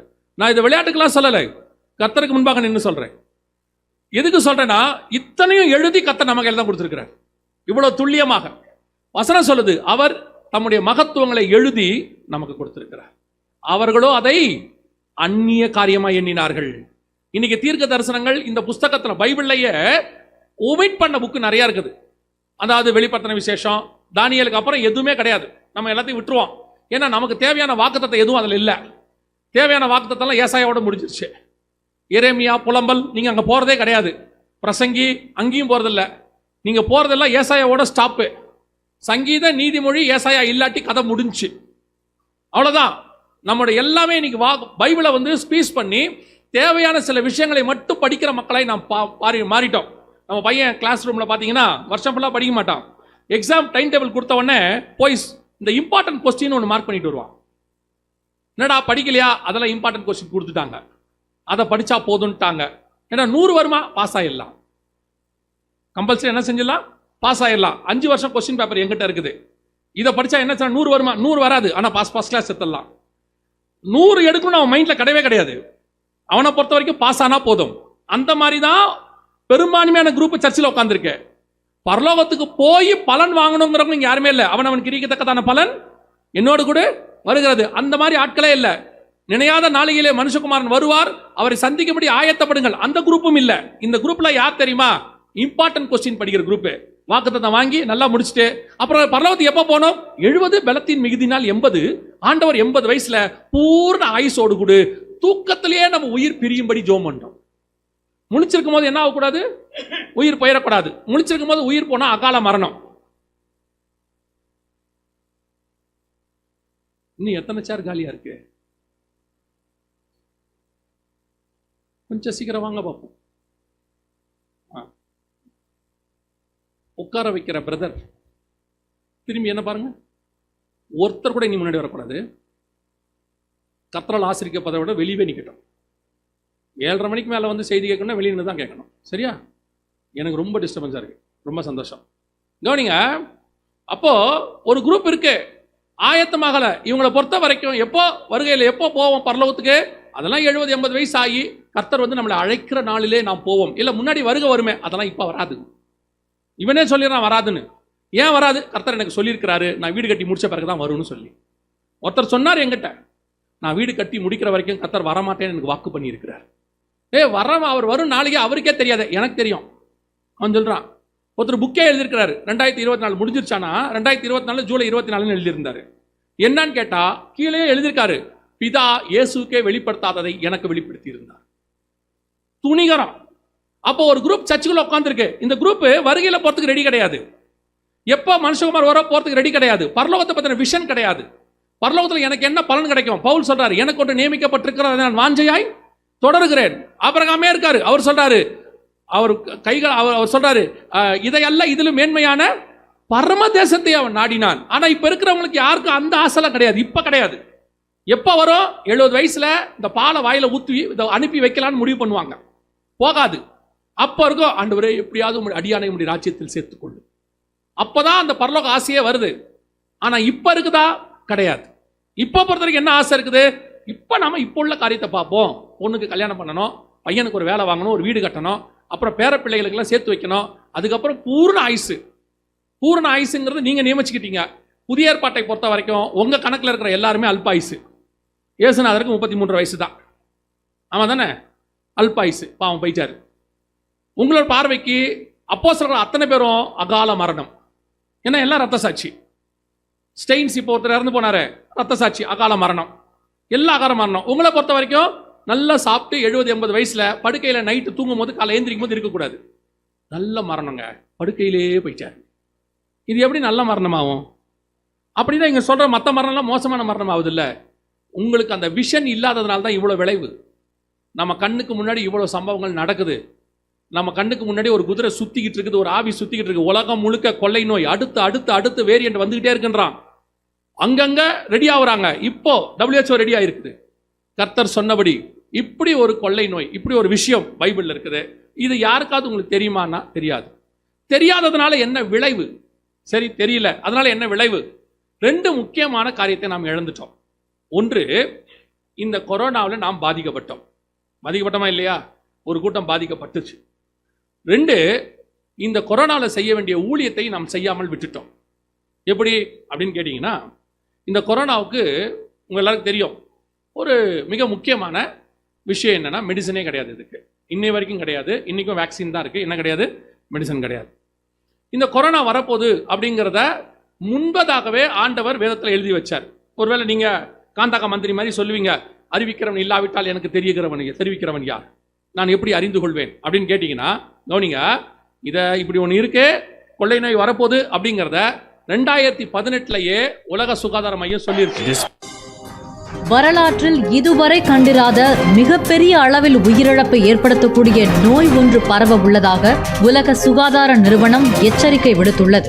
ஜெனீவாவை தலைமையிடமாக கொண்டு இயங்கும் உலக சுகாதார நிறுவனமானது மூத்த ஆராய்ச்சியாளர்களுடன் அவசர ஆலோசனை நடத்தியது. அதில் ஒட்டுமொத்த உலக மக்களின் சுகாதாரத்துக்கு அவசர நிலை ஏற்படும் அளவு புதிய நோய் பரவ இருப்பதாகவும், இதுவரை கண்டிராத அளவுக்கு உயிர் சேதங்களை அந்த நோய் ஏற்படுத்தும் என்றும் எச்சரிக்கை விடுக்கப்பட்டது. இது தொடர்பான ஆராய்ச்சியில் ஈடுபடுமாறு ஆராய்ச்சியாளர்களுக்கு வலியுறுத்தப்பட்டது.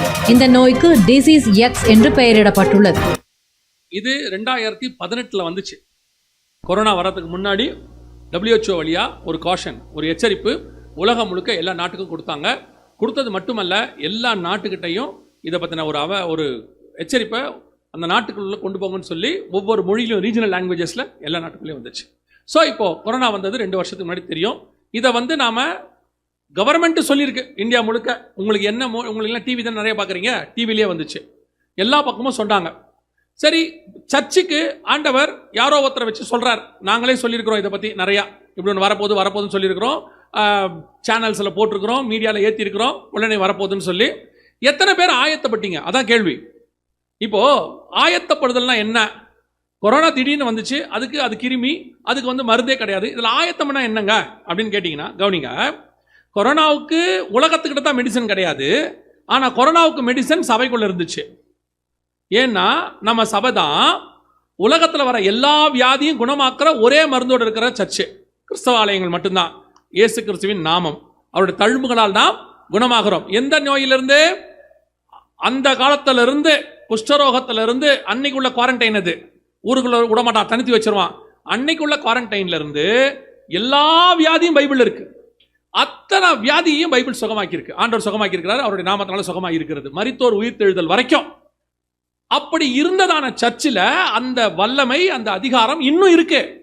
ஆனா உபயோகப்படுத்துற உங்கட்டையும் எங்கட்டையும் தான் அந்த ப்ராப்ளம் இருக்கு. நீங்களும் நானும் அதை எப்படி பயன்படுத்துறோங்கிறத இப்ப கேள்வி. சபையில கர்த்தருடையதான அந்த அத்தாரிட்டி இருக்கா? இப்போ உங்களை பொறுத்த வரைக்கும் அத்தாரிட்டினா என்ன? நாங்கள் அத்தாரிட்டியோட இருக்கிறோம். என்ன அத்தாரிட்டி? யாராவது எங்களுக்கு எதிராக எழும்னா நாங்கள் சொல்லியிருக்கிறோம், கர்த்தரவனை நொறுக்குவார், கர்த்தரவன் கையை உடைப்பார், காலை உடைப்பார், தலையை வாங்குவார். ஆண்டவரை அடியால் மாதிரி மாற்றி வச்சிருக்கிறீங்க.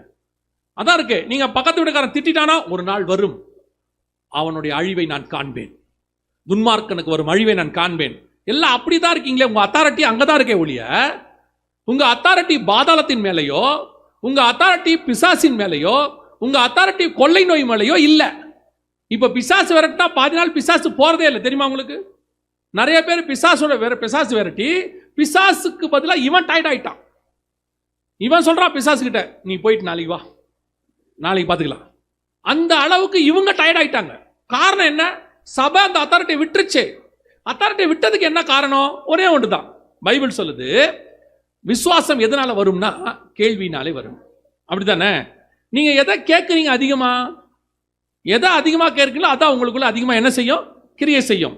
கடந்த 20-25 வருஷமா, நான் எல்லா சர்ச்சையும் சொல்லலை, 20-25 வருஷமா பெரும்பான்மையான சபைகள், நீங்க யூடியூப்ல கூட எடுத்துக்கோங்க, பெரும்பான்மையான சபைகள் எதை கேட்குச்சுன்னா ஆசீர்வாதத்தை தான் கேட்டுச்சு.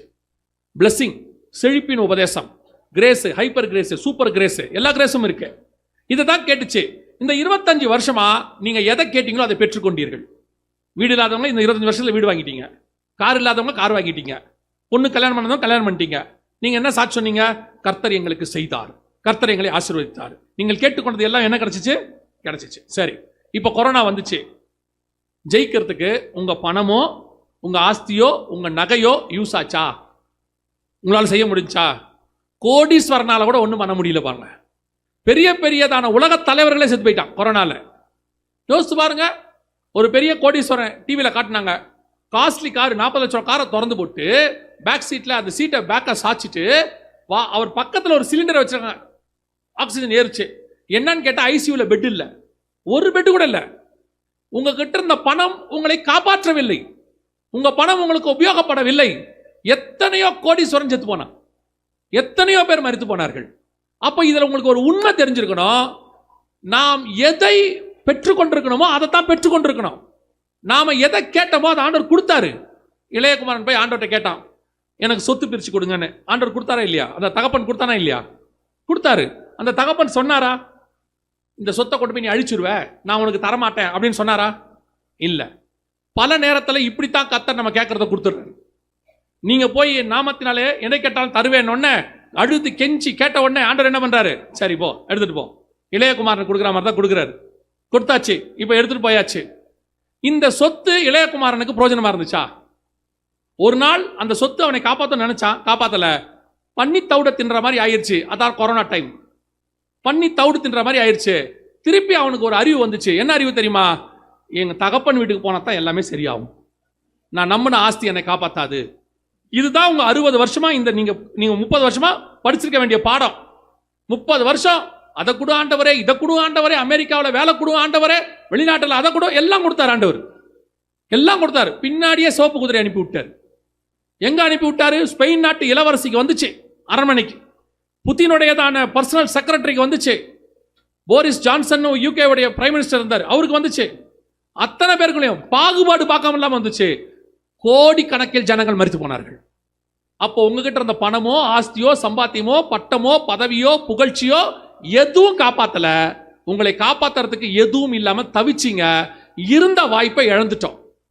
நம்ம கிட்ட மட்டும் அந்த விசுவாச வார்த்தைகளை கேட்டு கேட்டு கேட்டு, உங்களுக்கு சொல்றேன், நீங்க விசுவாச வார்த்தைகளை கேட்டு கர்த்தருக்குள்ள வளர்ந்திருந்தா உலகத்தில் தேவையானதையும் கர்த்தர் உங்களுக்கு கூடவே கொடுத்திருப்பார்.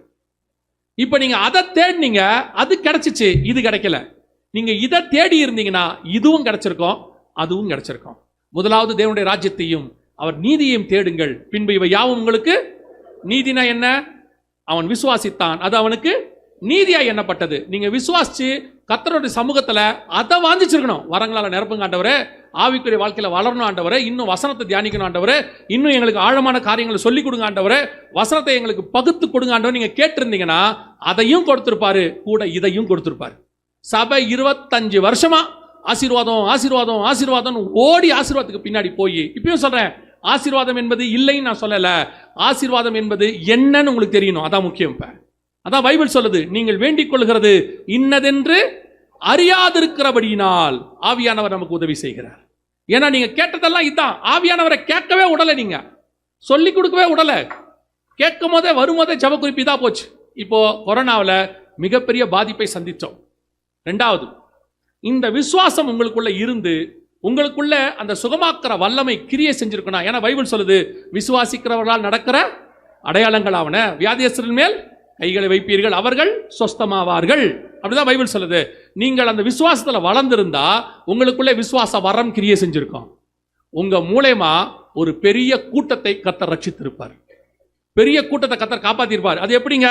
ஆமா, உங்க மூலமா ஒரு அற்புதம் நடந்திருந்தா போதும், ஒரே ஒரு அற்புதம் நடந்திருந்தா போதும், நீங்க கூப்பிட வேணாம், ஜனங்களே தேடி சபைக்கு வந்துருவாங்க, ஜனங்களே தேடி உங்க வீட்டுக்கு வந்துருவாங்க. நீங்க ஜெபம் பண்ணா நடக்குதாமே அப்படின்னு வந்துருவாங்க. சமீபத்தில் ஒரு இடத்துக்கு போயிருந்தோம், ஆந்திராவா ஏதோ ஒரு இடத்துக்கு போயிருந்தோம், அந்த இடம் பேர் ஞாபகத்தில் இல்லை. ஒரு வயதான தாயாரை கூப்பிட்டு வந்தாங்க, அது ஒரு 70 வயசு இருக்கும். அந்த அம்மா கூப்பிட்டு வந்தாங்க. கூப்பிட்டு வந்து சொன்னாங்க, இந்த அம்மா வந்து கொரோனா நேரத்தில் கர்த்தர் இந்த அம்மாவை எடுத்து வல்லமையாக பயன்படுத்தினார். நீங்கள் பார்த்தீங்கன்னா அப்படி இருக்கவே மாட்டாங்க. ஏதோ நமக்கு அவங்க வந்து வயக்காட்டில் வேலைக்கு போகிறவங்க மாதிரி இருக்கிறாங்க நார்மலாக. எப்படிமா அப்படின்னு கேட்டோன்னே அந்த அம்மா சொன்னாங்க, கொரோனா பார்த்துங்க பக்கத்து கிராமத்துக்குலாம் வந்துருச்சு, எங்கள் கிராமத்துக்கும் வந்துச்சு, உள்ளே நுழைஞ்சிருச்சு. நான் என் வீட்டு வாசலில் வந்து முழங்கால் போட்டேன், கையை தூக்கி ஏசப்பா கிட்ட சொன்னேன், என் வீட்டை தாண்டி கொரோனா என் ஊருக்குள்ளே போகக்கூடாது, என் வீட்டுக்கு முன்னாடி தான் லாஸ்ட், என் வீட்டை கொரோனா தாண்டக்கூடாதுன்னு சொன்னேன். இதை கேட்கறதுக்கு உங்களுக்கு எப்படி இருக்குது? இன்றைக்கி இந்த அறிவில் வளர்ந்தவங்க, இந்த வசனத்தில் வளர்ந்தவங்க, பெரிய படித்த ஆட்கள்லாம் என்ன தெரியுமா சொல்லலாம், இது என்னங்க மதியினமாக இருக்கிறது, இது தேவம் ஞானத்தோடு கூட செயல்படணுன்றான் மண்ணாங்கட்டி. அந்த அம்மா அப்படி கையை முழங்கால் போட்டு கையை தூக்கியிருக்காங்க. நடந்த சம்பவம் அந்த கிராமத்துக்கே சாட்சி. போகிற ஊழியர்கள்லாம் கூட்டு வந்து அந்த அம்மாவை காட்டுறாங்க. அந்த அம்மா கையை தூக்கியிருக்கிறாங்க. அந்த அம்மா வீட்டை தாண்டி பின்னாடி இருந்த 50-100 குடும்பங்களுக்கு கொரோனா வரவே இல்லை. அந்த கிராமத்து என்ட்ரன்ஸோடய கொரோனா நின்றுச்சு. ஒரு ஆளுக்கு கூட வரலையாம்மா, ஒரே ஒரு ஆளுக்கு கூட. அந்த அம்மா சொல்கிறாங்க, ஆண்டவர்கிட்ட நான் சொல்லிட்டேன் தம்பி, என்னை தாண்டி கொரோனா போகக்கூடாது என் வீட்டை தாண்டி. ஒரே ஒரு பெண் கையை தூக்கி ஜோம் பண்ணனுடைய விளைவு ஒரு கிராமம் காப்பாற்றப்படுமானால், நாம் அத்தனை பேரும் கையை தூக்கி ஜோம் பண்ணி இருந்தால் குன்னூர் முழுக்க காப்பாற்றுவதற்கு கர்த்தர் வல்லமை உள்ளவராக இருக்கிறார். இங்கே எங்க இருக்க விசுவாசம்? நம்ம விசுவாசம் என்ன? டிவியை பார்த்தோன்னே பக்கத்து வீட்டில் வந்துருச்சான், சோத்திரம் ஆண்டவரே, பாருங்கப்பா, மாமியார் போனாலும் பரவாயில்ல, நான் மட்டுமாவது எப்படியாவது காப்பாற்றினா போதும் ஆண்டவரே, சோத்திரம். வீட்டுக்கார வீட்டுக்குள்ளே சேர்க்காத கூட்டம் தானே டிவியில் வந்துச்சு. அந்த அம்மா வீட்டுக்கார வீட்டுக்குள்ளே சேர்க்க மாட்டேன்னுச்சு. கொரோனா இருந்தாலும் இருக்கும். எனக்கு தெரிஞ்ச ஒருத்தர் ஒரு பையனை வீட்டுக்குள்ளே விடலை. பையன் கிராமத்துக்கு போகிறான், இல்லைல்லப்பா நீ நேராக கொரோனா சென்டருக்கு போய் ஜோம் பண்ணிடு, சாரி செக் பண்ணிடு, செக் பண்ணிட்டு கொரோனா இல்லைன்னு சொன்னால் அதுக்கப்புறம் இங்கே வாண்டுறாரு. அப்பா சொல்கிறார் பையனை. பையன் ஃபோன் பண்ணி என்கிட்ட சொல்கிறான், எங்கள் அப்பா இந்த மாதிரி என்ன சொல்லிட்டு கொரோனா சென்டருக்கு அனுப்பிச்சிட்டாரு, எனக்கு பயமாக இருக்குது, இப்போ கொரோனாவே எனக்கு இல்லை, ஒருவேளை அங்கே போய் வந்துருச்சுன்னா, ஏன்னா எல்லாரும் செக் பண்ணுறதுக்கு அங்கே தான் வரான், எனக்கு அங்கே வந்துருச்சுன்னா. அந்த மாதிரி தகப்பன் மகனை நம்பாத காலம், மனைவி கணவனை நம்பாத காலம். இன்னைக்கு விசுவாசி எங்க இருக்கு விசுவாசம்? இன்னைக்கு சபை மட்டும் சரியா இருந்திருந்தால், சபை மட்டும் விசுவாசத்தில் வளர்ந்திருந்தால். ஒரு சர்வே எடுத்தாங்க கொரோனா முடிஞ்ச பிறகு. பைபிள்லையும் இப்படி ஒரு சர்வே இருக்குது. எகிப்தில் ஒரு சர்வே நடந்துச்சு. ஒரு வாதை வந்துச்சு, எல்லா பக்கமும் போய் வாதை வந்துச்சு எகிப்து முழுக்க.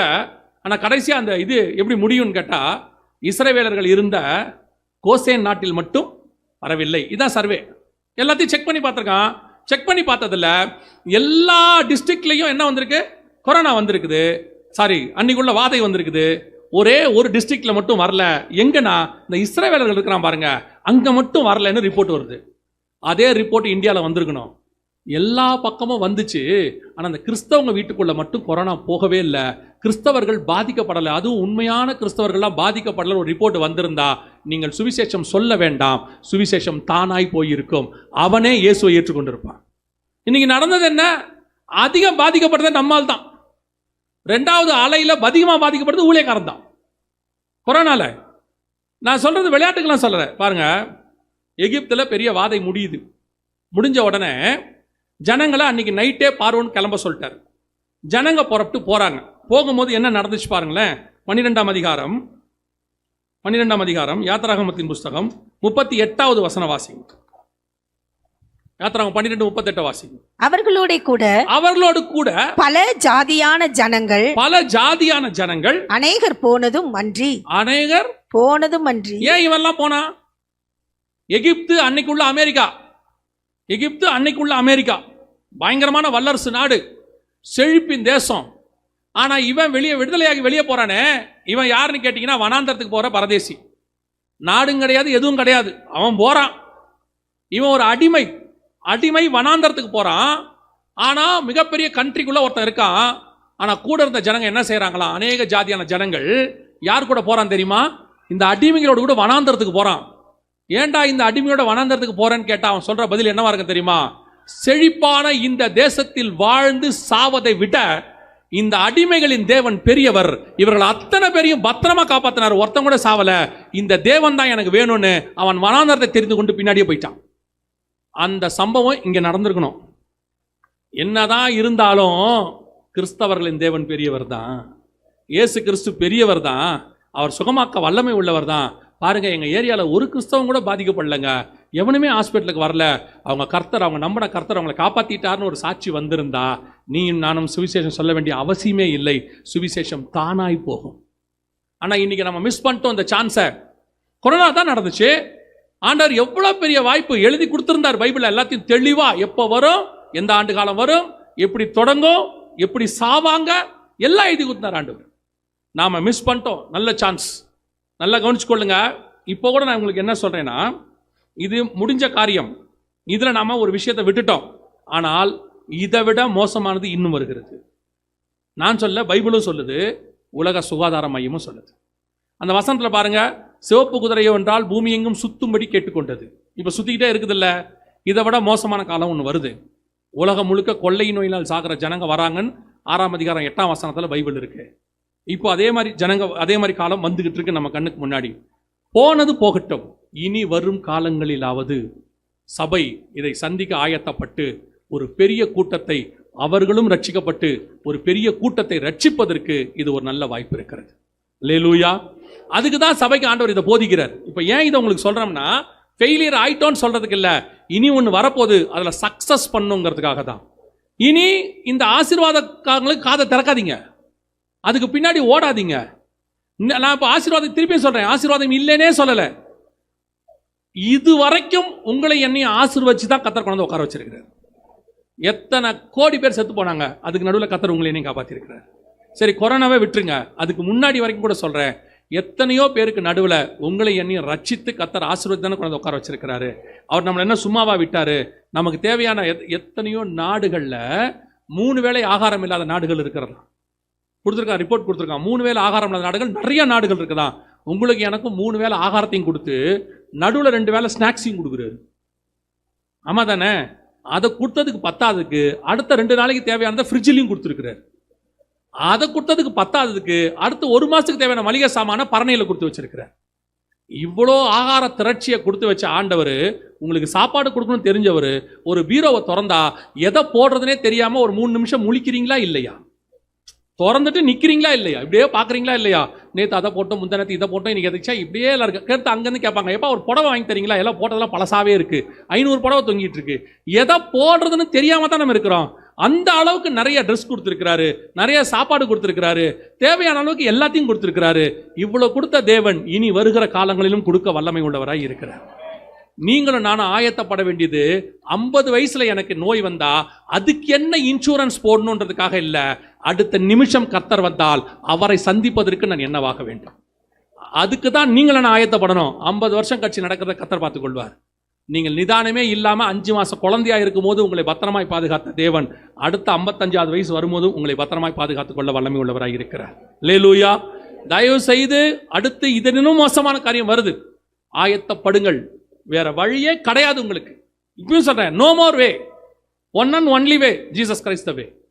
இல்ல நாங்க அப்படி நீங்க இப்படின்னா உங்கள் ரத்த பழிக்கு நான் நீங்களா இருக்கிறேன். சொல்ல வேண்டியது என் வேலை, சொல்லியாச்சு. இப்போ இந்த சிவப்பு குதிரையின் காலம் முடிவடையும் போது அடுத்து வரும். அடுத்த ஆண்டவர் அந்த காரியத்தையும் உங்களுக்கு 2021 சொல்லி கொடுத்தார். வாசிங்க 6ஆம் அதிகாரம் 5-6 வசனம், வெளிப்படுத்தின விசேஷம். அவர் 3ஆம் முத்திரையை உடைத்த போது 3ஆம் ஜீவனானது, நீ வந்து பார் என்று சொல்ல கேட்டேன். நான் பார்த்தபோது இதோ ஒரு கருப்பு குதிரையை கண்டேன். அதின் மேல் ஏறி இருந்தவன் ஒரு தராசை தன் கையில் பிடித்திருந்தான். அப்பொழுது 1 பணத்துக்கு 1 படி கோதுமை என்றும் 1 பணத்துக்கு 3 படி வார்கோதுமை என்றும் எண்ணெயையும் திராட்சரசத்தையும் சேதப்படுத்தாதே என்றும் 4 ஜீவன்களின் மத்தியிலிருந்து உண்டான சத்தத்தை கேட்டேன். இது எதை குறித்து சொல்லப்பட்டிருக்குன்னு கேட்டீங்கன்னா, பர்டிகுலரா நல்லா கவனிங்க, இது எதை குறித்து சொல்லப்பட்டிருக்குன்னு கேட்டீங்கன்னா, உணவு பஞ்சத்தை குறித்து சொல்லப்படுது. அதுலயும் அந்த 6வது வசனம் மட்டும் வாசிங்க. அப்பொழுது 1 பணத்துக்கு 1 படி கோதுமை என்றும் 1 பணத்துக்கு 3 படி வார்கோதுமை என்றும். அப்படியே ஸ்டாப். கவனிங்க, 2021 கொரோனா உச்சத்துல போயிட்டு இருக்கு. 2021 செகண்ட் வேவ் பயங்கரமா போயிட்டு. அப்போ ஆண்டவர் உணர்த்தின காரியம் என்னன்னா, எது உச்சத்துக்கு போதோ அடுத்து அது என்ன செய்யும்? கீழே இறங்கும். நீ அடுத்த முத்திரையை பத்தி பேசு, உணவு பஞ்சம் வரப்போகுது, கோதுமை பஞ்சம், குறிப்பா கோதுமை பத்தி அங்க பைபிள்ல இருக்கு, நீ பேசு அப்படின்னு ஆண்டவர் சொன்னார். நாங்கள் 2021 ஏப்ரல்ல இருந்து அடுத்து இது வரப்போகிறது, உணவு பஞ்சம் வரப்போகுது பூமி முழுக்க அப்படின்னு சொல்லிக்கிட்டே இருந்தோம். சமீபத்தில் சகரியாவின் புஸ்தகத்தை வாசிச்சுட்டு இருந்த போது, வாசிங்க சகரியாவின் புஸ்தகம் 6ஆம் அதிகாரம் 6வது வசனம் வாசிங்க. ஒன்றில் பூட்டப்பட்டிருந்த கருப்பு குதிரைகள் வடதேசத்துக்கு புறப்பட்டு போயின. பர்டிகுலரா கருப்பு குதிரை எங்க போச்சு? வடதேசத்துக்கு புறப்பட்டு போச்சு. இப்போ 6ஆம் அதிகாரம் வெளிப்படுத்தின விசேஷத்துல வாசிக்கும் போது 6வது வசனம் சொல்லுது, ஒரு பணத்திற்கு ஒரு படி கோதுமை என்றும் ஒரு பணத்துக்கு 3 படி வார்கோதுமை. இந்த ரெண்டையும் கனெக்ட் பண்ணுங்களேன். எவ்வளவு கர்த்தருடைய அந்த மகத்துவத்தை பாருங்க. படிக்கும் போது பிரமிச்சிட்டேன் நான். சிவப்பு குதிரைக்கு அடுத்து கருப்பு குதிரை வட தேசத்துக்கு புறப்பட்டு போச்சு. கரெக்டா இந்த கொரோனா உச்சத்துல இருக்கு. 2021 ரஷ்யா உக்ரைன் பிரச்சனை ஸ்டார்ட் ஆகுது. ரஷ்யா உக்ரைன் பிரச்சனை. ரஷ்யா உக்ரைன் எங்க இருக்குதுன்னு கேட்டீங்கன்னா, இஸ்ரவேலை மையமா வச்சு புள்ளியை வச்சு கோடை போட்டுங்கன்னா நேரா எந்த பக்கத்துல இருக்கு? நார்த் சைடோட எண்டில் இருக்கு. நேரா மாஸ்கோ தான் இருக்கு. அதை விட பெரிய விஷயம் என்னன்னு கேட்டீங்கன்னா, உலகத்திலேயே கோதுமை தயாரிக்கிற நம்பர் 1 நாடு உக்ரைன், நம்பர் 2 நாடு ரஷ்யா. இவங்க 2 பேரும் சண்டை போட ஆரம்பிச்சாங்க. பர்டிகுலரா இந்த 2 பேருக்கு நடுவில் சண்டை ஆரம்பிச்சிச்சு. இன்னைக்கு வரைக்கும் இருக்கு. இன்னைக்கு சாயங்காலம் புதின் சொல்லியிருக்கிறாரு, உக்ரைன்ல நான் என்ன டிசைட் பண்ணணும் அதை முடிச்சுட்டு தான் நிறுத்துவேன், அது வரைக்கும் நான் நிறுத்த மாட்டேன்னு இன்னைக்கு சொல்லியிருக்காரு சாயங்காலம். அதாவது இன்னைக்கு சாயங்காலம் பேப்பர்ல வந்திருக்கு, மேபி காலையில் சொல்லியிருக்கலாம். கவனிங்க, அத்தனை துல்லியமாக பைபிள் சொல்லுது. சிவப்பு குதிரை சுத்திக்கிட்டு இருக்கு, வடக்கு தேசத்தை நோக்கி கருப்பு குதிரை போகிறது. இங்க வெளிப்படுத்தல் 6ஆம் அதிகாரம் சொல்லுது, கருப்பு குதிரை கையில தராசு பிடித்திருந்தான், ஒரு பணத்துக்கு ஒரு படி கோதுமை, ஒரு பணத்துக்கு வார்படி கோதுமை, ஒரு பணத்துக்கு 3 படி வார்கோதுமை. துல்லியமாக கொரோனா உச்சத்தில் இருக்கும் பொழுது ரஷ்யா உக்ரைன் பிரச்சனை ஸ்டார்ட் ஆகி கோதுமை தட்டுப்பாடு உலகளாவிய தட்டுப்பாடா மாறுச்சு. World wide. உக்ரைனுக்கு ஒரு பேர் உண்டு, பிரெட் பாஸ்கெட் ஆஃப் யூரோப் அப்படின்னு சொல்லுவாங்க. அதாவது ஐரோப்பா முழுக்க கோதுமை சப்ளை பண்ற மிக முக்கியமான நாடு உக்ரைன். 2வது நாடு ரஷ்யா. உக்ரைன்ல பிரச்சனை ஆரம்பிச்ச உடனே உற்பத்தி நின்றுச்சு, ரஷ்யா ஏற்றுமதியை நிறுத்திருச்சு. இந்த 2 நாடும் கோதுமைய இந்த பிரச்சனை வந்த உடனே எல்லா பக்கமும் கோதுமை தட்டுப்பாடு வந்துருச்சு வேர்ல்டு வைடு. அடுத்து 3வது பெரிய நாடு இந்தியா.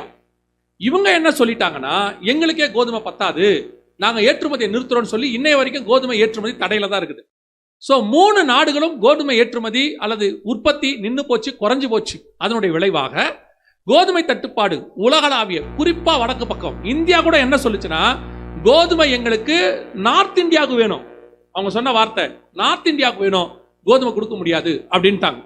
கவனிச்சு கொள்ளுங்க, இது நடந்தது 2021 லாஸ்ட்ல ஆரம்பிச்சு 2022, 23 இன்னைக்கு வரைக்கும் கோதுமை தட்டுப்பாடு இருக்கிறது. இது அப்போ 2023 வந்ததான செய்தி. கவனிங்க, பாகிஸ்தானில் கடுமையான உணவு பஞ்சம் நிலவி வரும் நிலையில் கோதுமை மாவு வாங்க முயன்ற போது கூட்ட நெரிசலில் சிக்கி 4 பேர் உயிரிழந்த சம்பவம் அதிர்ச்சியை ஏற்படுத்தியுள்ளது. பாகிஸ்தானின் பொருளாதார நெருக்கடியால் அத்தியாவசிய பொருட்களின் விலைகள் விண்ணை தொட்டுள்ளன. குறிப்பாக பாகிஸ்தான் மக்கள் உணவின் முக்கிய அங்கமான கோதுமைக்கு கடுமையான தட்டுப்பாடு ஏற்பட்டுள்ளது. 1 கிலோ கோதுமை மாவு 1500 ரூபாய் வரை விற்கப்படுகிறது. எவ்வளவு? இந்திய ரூபாய்க்கு 1 கிலோ கோதுமை எவ்வளவு? 1500 ரூபாய்க்கு விற்குது. சரி, பைபிள்ல ஒரு பண கோதுமை இருக்குல்ல, ஒரு பணத்துக்கு ஒரு படி கோதுமை அப்படின்னு என்ன அர்த்தம் தெரியுமா? நம்மால் ஒருத்தர் அந்த நேரத்தில் வீடியோ போட்டிருந்தாரு, 1 ரூபாய்க்கு அரிசி கொடுத்தாங்கல்ல, அதான் அதுன்னு. ரொம்ப ஈஸியான வேலை பாருங்க, பட்டுன்னு சொல்லிட்டு போயாச்சு. ஒரு பணத்திற்கு ஒரு படி கோதுமை என்ன அர்த்தம்னா, ஒரு உதாரணத்துக்கு உங்களுக்கு நான் சொல்றேன். நீங்க யோவான் எழுதின சுவிசேஷம் 6ஆம் அதிகாரத்தில் போனீங்கன்னா, இயேசு கிறிஸ்துவின் இடத்துல ஜனங்கள் செய்தி கேட்கும்படி வருகிறார். வரும்பொழுது ஏறக்குறைய 5000 புருஷர் இருக்கிறான்னு இருக்கு. பெண்கள் குழந்தைகள் அங்கே இல்லை, 5000 புருஷர், ஆண்கள் மட்டும் இருக்கிறாங்க. பெண்களும் குழந்தைங்களை சேர்த்தா இன்னொரு 5000 வச்சுக்கோங்க, இல்லை இன்னொரு 10,000 வச்சுக்கோங்க, அவ்வளோ பேர் வந்திருக்கிறாங்க. இப்போ ஆண்டவர் சொல்றாரு, நீங்களே அவர்களுக்கு என்ன கொடுங்கள்? ஆகாரத்தை கொடுங்கள். அதற்கு அவன் சொன்னது எவ்வளோ தெரியுமா? எவ்வளோ ஆகும் சொன்னா தெரியுமா? 200 பணம் ஆகும் அப்படின்னு சொன்னான். அப்போ 200 பணம் குறைஞ்சது 10,000 பேருக்கு சாப்பாடு போடலாம். அப்போ 100 பணம்னா 5000 பேருக்கு போடலாம். 1 பணம்னா 50 பேருக்கு சாப்பாடு போடலாம். அதான் அதோடைய அர்த்தம். அப்போ யோசிச்சு பாருங்க, 50 பேருடைய சாப்பாடு என்ன ஆகுமோ அது 1 கிலோ கோதுமைக்கு விற்கும், 1 படி கோதுமைக்கு விற்கும். அப்போ நீங்கள் 50 பேர் சாப்பாடுன்னு கணக்கு போட்டுங்களேன். ஒரு ஆளுக்கு நீங்கள் சும்மா ஒரு 30 ரூபான்னு போட்டிங்கன்னா 1500 ரூபாய், 50 ரூபான்னு போட்டிங்கன்னா 2500 ரூபாய். இதுதான் அதோடைய விலை அளவுகோல். நமக்கு புரியறதுக்காக நான் உங்களுக்கு சொல்கிறேன். ஒரு பணத்திற்கு ஒரு படி கோதுமை இன்னைக்கு நம்ம கண்ணுக்கு முன்னாடி 1500 ரூபா. இதுவே ஸ்ரீலங்காவில் 3000 ரூபாய். இப்போ வரைக்கும் ஸ்ரீலங்காவில் இன்னைக்கு நான் சேர்ந்து நேற்று முந்தானத்தை பேசினேன் அண்ணங்கிட்ட. பேசும்போதெல்லாம் கேட்பேன், இப்போ நிலைமை எப்படி இருக்குன்னு. 1 கிலோ தக்காளியே 800 ரூபாய்க்கு மேலே போயிடுச்சான். அங்கே சிக்கன் எல்லாம் 2000 ரூபாயாமா. ஒரு டீ கடையில் போய் குடிச்சா 100 ரூபாயாமா. அங்கே ஜனம் குடிக்கிறது இல்லையா, கடையில் போய் குடிச்சா 100 ரூபாயாமா. அந்த அளவுக்கு விலைவாசி உச்சத்தில் இருக்கு. பர்மாலேருந்து ஒரு பாஸ்டர் வந்தார், அவர்கிட்ட கேட்டேன் இப்போ எப்படி இருக்கு நிலைமை அப்படின்னு. கோதுமை 1 கிலோ 10,000 ரூபாயாமா. அவர் பர்மாவுக்கு ஊழியத்துக்கு போயிருந்தோம் போன வருஷம், கூப்பிட்டுருந்தாரு. சரின்னு ஒரு 3 நாள் போயிருந்த போது அவருக்கு ஆசை, பிரதர் வாங்க ரெஸ்டாரண்ட்டில் போய் சாப்பிட்லான்னு. அப்போ எல்லாரும் சேர்ந்து 6 பேர் போய் சாப்பிட்டோம். நிஜமாக நான் சொல்கிறது விளையாட்டுக்கல, அவங்க கூட இருந்தால். அவர் வந்து நம்ம சொன்னார் எவ்வளோ ஆச்சுன்னு சொல்லி. எவ்வளோன்னு கேட்டிங்கன்னா கிட்டத்தட்ட 2 லட்ச ரூபா பில்லு. அவங்க ஊர் பணத்துக்கு நம்ம ஊருக்கு 8000 ரூபாய் பில்லு. கிட்டத்தட்ட 2 லட்ச ரூபா பில்லு. ஒரு ஃப்ரைட் ரைஸ் 22,000 ரூபாய் அவங்க ஊர் காசுக்கு. எங்கே பார்த்தாலும் விலைவாசி. அதில் பர்டிகுலராக கோதுமை தட்டுப்பாடு, உலகளாவிய தட்டுப்பாடு ஆரம்பிச்சிருச்சு. ஏதோ இந்தியாவில் இல்லைன்னு நினைக்காதீங்க, இந்திய அரசாங்கம் சொல்லியிருக்கு பாருங்க. இது இந்திய அரசாங்கம் சொன்னது. வரலாறு காணாத அளவுக்கு இந்தியாவில் கோதுமை கிடங்குகளில் குறைந்து விட்டது. கடந்த 7 ஆண்டுகளில் இல்லாத அளவுக்கு என்ன ஆயிடுச்சு, கோதுமை குறைஞ்சிருச்சு. எல்லா பக்கமும் பைபிளில் சொன்னபடியே கோதுமையினுடைய அளவு. இதெல்லாம் வந்து 2024 ரிப்போர்ட். 25 இன்னும் மோசம். அமெரிக்காவுடைய பொருளாதாரம் ட்ரம்ப் வந்து எவ்வளோ முடியுமோ அவ்வளோ கீழே தள்ளிட்டார். மிச்சம் மீதியை போட்டு மிதிச்சிட்டார். Matter over. இன்னும் மோசமான கண்டிஷனுக்கு போயிருக்கு. நேற்று சொல்லியிருக்கான் அமெரிக்கா பொருளாதாரத்தை காப்பாற்றவே முடியாது. நான் ஏன் அமெரிக்காவை சொல்றேன்னா, அமெரிக்கா விழுந்தா சுற்றி இருக்கிற பொருளாதாரம் என்ன செய்யும், வேர்ல்டு வைட் மிகப்பெரிய வீழ்ச்சியை சந்திக்கும். அதான் உண்மை. இப்ப கண்ணுக்கு முன்னாடி கர்த்தர் சொன்னபடி அந்த கருப்பு குதிரையின் காலம் போயிட்டு இருக்குது. வட தேசத்தின் பக்கம் போயிருக்கு. இப்ப அங்கிருந்தா ஆரம்பிச்சிச்சு இந்த கோதுமை தட்டுப்பாடு. ஆரம்பிச்சது எங்கன்னா ரஷ்யா உக்ரைன்ல ஆரம்பிச்சு உலகளாவிய வடதேசம் ஆரம்பிச்சு நீங்க உலகம் முழுக்க போயிட்டே இருக்குது. இப்போ இந்த கருப்பு குதிரையின் காலம் மிகப்பெரியதான பஞ்சம், உலகளாவிய பஞ்சமாக மாறிடுச்சு. இப்ப ஐநா சபை வெளியிட்டு இருக்கிற வீடியோ, இவங்க தான் அந்த நோய் வரப்போது, கொள்ளை நோய் வரப்போதுன்னு சொல்லி அனௌன்ஸ் பண்ணாங்கல்ல, அதனுடைய தலைமை நிறுவனம் இதான் ஐநா. அது வந்து WHO, இது ஐநா சபை. அவங்க என்ன வீடியோ வெளியிட்டு இருக்காங்க பாருங்க. உணவு தட்டுப்பாட்டால் உலகம் பேரழிவை சந்திக்கும் என்று ஐநா பொதுச் செயலாளர் அன்டோனியோ குட்டரஸ் எச்சரிக்கை விடுத்துள்ளார். ஜெர்மன் தலைநகர் பெர்லினில் பணக்கார மற்றும் வளரும் நாடுகளைச் சேர்ந்த அதிகாரிகள் பங்கேற்ற கூட்டம் நடந்தது. இந்த கூட்டத்தில் கலந்து கொண்டு பேசிய ஐநா பொதுச் செயலாளர் அன்டோனியோ குட்டரஸ், பருவநிலை மாற்றம், கொரோனா ஆகியவை முன்னெப்போதும் இல்லாத அளவிற்கு பட்டினி பிரச்சினையை உருவாக்கின என தெரிவித்தார். உணவு கிடைக்காத பிரச்சினை உலக அளவில் உணவு தட்டுப்பாடாக மாறும் என்றும், உணவு தட்டுப்பாட்டால் உலகம் பேரழிவை சந்திக்கும் எனவும் எச்சரித்தார். அதனை சமாளிக்க ஐநா அதிகாரிகள் சமாதான நடவடிக்கையை மேற்கொண்டு வருகிறார்கள் எனவும் தெரிவித்தார். இது 2023 ஐநா வெளியிட்ட வீடியோ. இப்போ உணவு தட்டுப்பாடு உச்சத்துக்கு உலகம் போயிருச்சு. இந்தியாவிலையும் அரிசி பஞ்சம் பெரும் அளவில் இருக்கு. அரிசி ஏற்றுமதிக்கு தடைன்னு பேப்பர்ல கவர்மெண்டே கொடுத்திருக்கிறது. 2030க்குள்ள இன்னொரு 5 வருஷத்துக்குள்ள இந்தியாவில் மட்டும் 9 கோடி பேருக்கு சாப்பாடு இருக்காதாமா, அதையும் சொல்லியிருக்கிறாங்க. காலநிலை மாற்றம் காரணமாக இந்தியாவில் 2030ஆம் ஆண்டுக்குள் சுமார் 9 கோடி இந்தியர்கள் பட்டினியால் பாதிக்கப்படுவார்கள் என ஆய்வு ஒன்றில் தெரிய வந்திருக்கிறது. இது இந்தியாவில் மட்டும் 9 கோடி பேர் சாப்பாடு இல்லாமல் இருப்பாங்க. சைனாவில் பார்த்துக்கோங்க, ஆப்பிரிக்காவில் பார்த்துக்கோங்க, உலகளாவிய எத்தனை கோடி பேருக்கு சாப்பாடு இருக்காதுன்னு பாருங்க. இப்போவே இது 2024, 23 வந்தது. இதெல்லாமே வந்து அப்போ வந்ததான் நியூஸ். இப்போவே உங்களுக்கு காசால தெரியும் நிலைமை என்னன்னு சொல்லிட்டு. நம்ம ஊரில் ஒரு சின்ன 5 ரூபா பாக்கெட் இருக்குது, பிஸ்கெட் பாக்கெட்டு. அவங்க ஊரில் 4500 ரூபாயும் அது இந்த ஒரு பிஸ்கெட் பாக்கெட். அது கிடைக்கலையாமா, அந்த பிஸ்கெட் பாக்கெட் கிடைக்கலையாமா, கிடைச்சா 4500 ரூபாயாமா. 6 பிஸ்கெட் தான் அதில் இருக்கும். ஸ்ரீலங்காவில் கேட்டேன், அதே பிஸ்கெட் பாக்கெட்டு 300 ரூபாயாமா. இப்போ அங்க கர்த்தர் நம்மை கிருபையை வைத்துக் கொண்டிருக்கிறார். இன்னும் நமக்கு கர்த்தர் செய்யறது புரியல. எவ்வளோ நம்ம பாதுகாப்பா இருக்கிறோன்றது உங்களுக்கு எனக்கு என்ன செய்யல, இன்னும் அதோடைய மேன்மை தெரியல. இஸ்ரவேல் ஜனங்க மாதிரியே தான் இருக்கும். மன்னா காலையில வந்து சாப்பிட்டு எல்லாத்தையும் எடுத்துக்கொண்டு போய் வீட்டில் போய் சாப்பிட்டு அப்படியே கூடாரத்தில் உட்காந்துட்டு அப்புறம் சாயங்காலம் ஆனால் இறைச்சி காடையை கொண்டு போய் சாப்பிட்டுட்டு அப்படியே படுத்து தூக்குனா அவனுக்கு ஒன்றும் புரியல. என்னதான் மண்ணா இதான் காடை இதையே கொடுத்துக்கிட்டு இருக்கிறாரு, வேற எதுவும் வெரைட்டியா கிடைக்காதான்னா. அந்த மாதிரி தான் இப்போ இருக்கோம் நம்ம. ஒரு பக்கம் ஒரு பாக்கெட் பிஸ்கட் இல்லாமல் ஒரு உலகம் அலைஞ்சிக்கிட்டு இருக்குது. ஆனால் உங்களுக்கும் எனக்கும் கர்த்தர் போதுங்கிற அளவுக்கு தான் சாப்பாடு கொடுத்துருக்கிறார். பெரும்பாலும் இதே நார்த் இந்தியாவில் போய் பாருங்க. நீங்க பாக்குறீங்க நார்த் இந்தியன்ஸ் இங்கே வராங்க வேலைக்குன்னு. நாங்கள் அங்கே மிஷனரிக்காக அங்கே இருக்கிறாங்க கொஞ்சம் பேர், அங்கே பார்க்க போனோம். இல்லை அவங்க வருவாங்க, இங்கே பார்க்க வருவாங்க. கேட்டால் சொல்றாங்க ஒரு மாசத்துக்கு 100 ரூபாய்க்கு வேலை இல்லையா அங்கே. ஒரே ஒரு மாசத்துக்கு ஒரு டீம் இருந்துச்சு, போய் பார்த்தேன். இப்போ எங்க இருக்காங்க தெரியாது. ஒரு டீம் இருந்துச்சு, போய் பார்த்தேன்.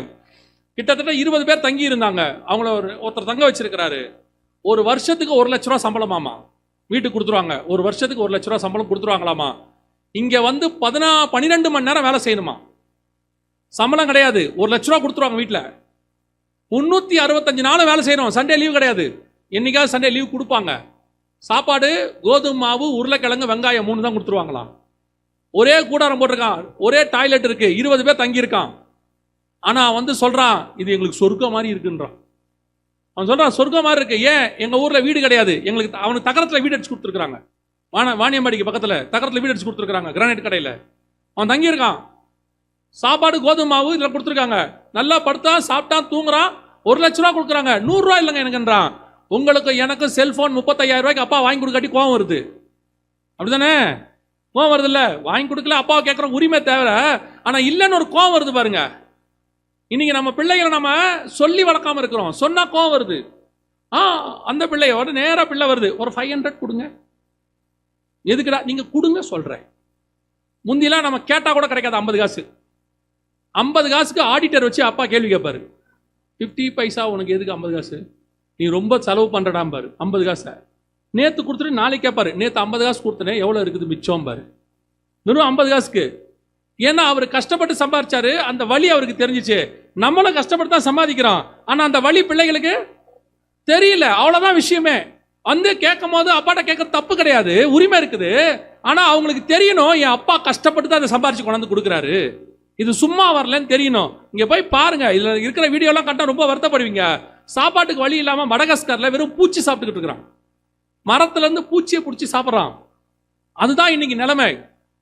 கர்த்தர் சொன்ன கருப்பு குதிரையின் காலம் நம் கண்களுக்கு முன்பாக உலாவிட்டு இருக்குது. இன்னும் நடக்கல, இன்னும் நடக்காது, இன்னும் பைபிள்ல தீர்க்கதரிசனம் இருக்கு, இன்னும் வரப்போது, நடந்து கொண்டு இருக்கிறது கண்களுக்கு முன்பாக. அதிலே ஒரு வசனம் வாசிங்க, அதுவும் நம்ம கண்ணுக்கு முன்னாடி இந்த பஞ்சத்தில் நடக்குது. செப்பனியாவின் புஸ்தகம் 1ஆம் அதிகாரம் 3ஆம் வசனம். அப்படி அதுவும் ஓசியாவின் புஸ்தகம் 4ஆம் அதிகாரம் 3ஆம் வசனம். 2 வசனத்தையும் வாசிங்க, இல்லை 2ல ஏதாவது ஒன்று வாசிங்க. அதன் தீர்க்கதரிசிகள் இல்ல செப்பனியா 1:3 வாசிங்க. மனுஷரையும் மிருக ஜீவன்களையும் வாரிக்கொள்ளுவேன், நான் ஆகாயத்து பறவைகளையும் சமுத்திரத்து மச்சங்களையும் இடறுகிறதற்கு ஏதுவானவைகளையும் துன்மார்க்கரோட கூட வாரிக்கொண்டு. நல்லா கவனிங்க, இந்த காலம் ஆரம்பிச்சிருச்சு. இதுவே ஓசியா 4:3 என்ன இருக்குது? இது நிமித்தம் தேசம் புலம்பும், அதில் குடியிருக்கிற அனைவரோடும் கூட மிருக ஜீவன்களும் ஆகாயத்து பறவைகளும் தொய்ந்து போகும். நல்லா கவனிங்க, இது 2025 இந்த வருஷம் நடந்துச்சு. நாம்பியாவிலையும் ஜிம்பாப்வேலையும் கவர்மெண்டே சொல்லுது. யானை, வரிக்குதிரை ஆகியவற்றை வேட்டைக்காரர்கள் கொள்வதை நாம் கேள்விப்பட்டிருப்போம். ஆனால் ஒரு நாட்டின் அரசே தன் நாட்டின் விலங்குகளை வேட்டையாடி அதை தன் நாட்டு மக்களுக்கு உணவாக அளிக்கும் அவலத்தை எங்காவது கேள்விப்பட்டிருக்கிறீர்களா? ஆப்பிரிக்க நாடான நமீபியாவில் தான் இந்த அதிர்ச்சி சம்பவம் அரங்கேறிக் கொண்டிருக்கிறது. ஒருவேளை உணவுக்கே வழியில்லாமல் மக்கள் செத்து மடிவதால் இதை விட்டால் வேறு வழியில்லை என கையை விரிக்கும் நமீபியா அரசு சுமார் 700 விலங்குகளை கொன்று அதன் இறைச்சியை மக்களுக்கு விநியோகிக்கப் போவதாக அறிவித்துள்ளது. இது நாம்பியால, இது ஜிம்பாப்வேல. இங்கேயும் அதே மாதிரி சொல்லிடுச்சு கவர்மெண்ட், எங்ககிட்ட சாப்பாடு கொடுக்க வழி இல்லை, இருக்கிற மிருகங்களை அடிச்சு சாப்பிட்டுருங்க. இது இப்படி இருக்கு. மிருகங்கள் நிலைமையை பாருங்க. நாடான கென்யாவில் கடுமையான வறட்சியால் குடிக்க தண்ணீரின்றி யானைகள் செத்து மடியும் பேரழிவு ஏற்பட்டுள்ளது. உயிருக்கு போராடும் யானை குட்டிக்கு குடிநீர் வழங்கும் பணியாளர்கள். நீரின்றி சுருண்ட யானையை மீட்கும் முயற்சி பயனளிக்காது விழுந்து மடிந்த யானை. உடனிருந்த யானைகள் உயிரிழப்பை கண்டு வேதனை கண்ணீர் வடிக்கும் யானைகள். செப்பனியா 1:3, ஓசியா 4:3 2 நடக்குது கண்ணுக்கு முன்னாடி. இதெல்லாம் பைபிளில் உள்ளது தான், ஆண்டவர் சொன்னது தான். மிருக ஜீவன்களையும் மனுஷரோடு கூட சேர்த்து வாரிக்கொள்ளுவேன் ஆண்டவர் சொல்றார். நம் கண்களுக்கு முன்பாக எல்லாமே நடந்துகிட்டு தான் இருக்குது. ஆண்டவர் சொன்ன தீர்க்க தரிசனங்களில் ஒன்றாகிலும் தவறி போகவில்லை. இவைகளுக்கு நடுவில் நீங்கள் நிறைய நேரம் சொல்றீங்கல்ல, சிலர்லாம் போதிக்கிறான்ல கிருபை கிருபை கிருபைன்னு, இவைகளுக்கு நடுவில் உங்களையும் என்னையும் பத்திரமா பாதுகாக்கிறாரே, இதுக்கு பேர் தான் கிருபை. கிருபைனா என்ன பாவம் செஞ்சாலும் நான் பர்வத்துக்கு கூட்டு போவாருங்கிறல, அதுக்கு பேர் கிருபை இல்லை. சிலர் சொல்றான் ஒன் சேவ்ட் எவர் சேவ்ட், ஒரு தடவை ரட்சிக்கப்பட்ட போதும், அதுக்கப்புறம் நீ என்ன பாவம் பண்ணாலும் கத்தர் பரலோகத்துக்கு கூட்டு போயிடுவார், ஏன்னா கத்தர் கிருபை உள்ளவருங்கிறான். அவனும் போக மாட்டான், கேட்கறவனும் போக மாட்டான். கிருபைனா என்ன தெரியுமா? இந்த பெரிய கொடுமை உலகத்துல நம் கூட நடந்துகிட்டு இருக்க போது இவைகளுக்கு நடுவில் என்னை திருப்தியாய் புசிக்கும்படி கத்தர் வச்சாரே, அதுக்கு பேர் தான் கிருபை. ஏதோ ஒரு கிருபை நம்மை நடத்தி கொண்டிருக்கிறது, கர்த்தருடைய கிருபை. இன்னைக்கு மிக துல்லியமாக ஆண்டவர் சொன்ன வார்த்தைகளில் ஒன்றாகிலும் ஒளிந்து போகவில்லை, எல்லாம் துல்லியமாய் நிறைவேறுது. இதெல்லாம் இப்படி அழிவு வரும்னு கரெக்டாக சொல்றாருல, இதுக்கு நடுவில் எது அழியாம இருக்கணும்னு சொல்றாரு. அதுதான் கர்த்தருடைய மகத்துவம், அது இன்னைக்கு உள்ள விஷயம். வெளிப்படுத்தின விசேஷம் 6ஆம் அதிகாரம் 6வது வசனத்தை திருப்பி வாசிங்க பாப்போம். அப்பொழுது 1 பணத்துக்கு 1 படி வார்கோதுமை என்றும் 1 பணத்துக்கு 3 படி வார்கோதுமை என்றும் எண்ணெயையும் திராட்சரசத்தையும் சேதப்படுத்தாதே என்றும் 4 ஜீவன்களில் மத்தியிலிருந்து உண்டான சத்தத்தை கேட்டேன். இதுக்கு நடுவுல 2 மட்டும் என்ன ஆகாது? என்னையும் திராட்சை சேதப்படாதுன்னு ஆண்டவர் சொல்றாரு. என்னையும் யோசித்து பாருங்க, இவ்வளவு பெரிய பஞ்சம், யுத்தம் எல்லா பக்கமும் போயிட்டு இருக்குது. இன்னைக்கு உலகத்தின் பொருளாதாரத்தை காப்பாத்துறது என்னன்னு நினைக்கிறீங்க? என்னதான் காப்பாத்துது? க்ரூட் ஆயில், கச்சா எண்ணெய். நம்ம சொல்றோம்ல, உலகத்தின் பொருளாதாரத்தை நிர்ணயிக்கிறது என்னதான்? எண்ணெய் தான் நிர்ணயிச்சுட்டு இருக்குது வேர்ல்டு எக்கானமியை. ஆண்டவர் சொல்றாரு எண்ணெயும் திராட்சரசமும் சேதப்படாது. எண்ணெய் தான் இன்னை வரைக்கும். இதுலயும் நீங்க கர்த்தருடைய மகத்துவத்தை என்ன பார்க்கணும்னா, இன்னைக்கு க்ரூட் ஆயில் உலகத்தினுடைய எக்கானமியை காப்பாத்துறது நம்ம எல்லாருக்கும் தெரியும்.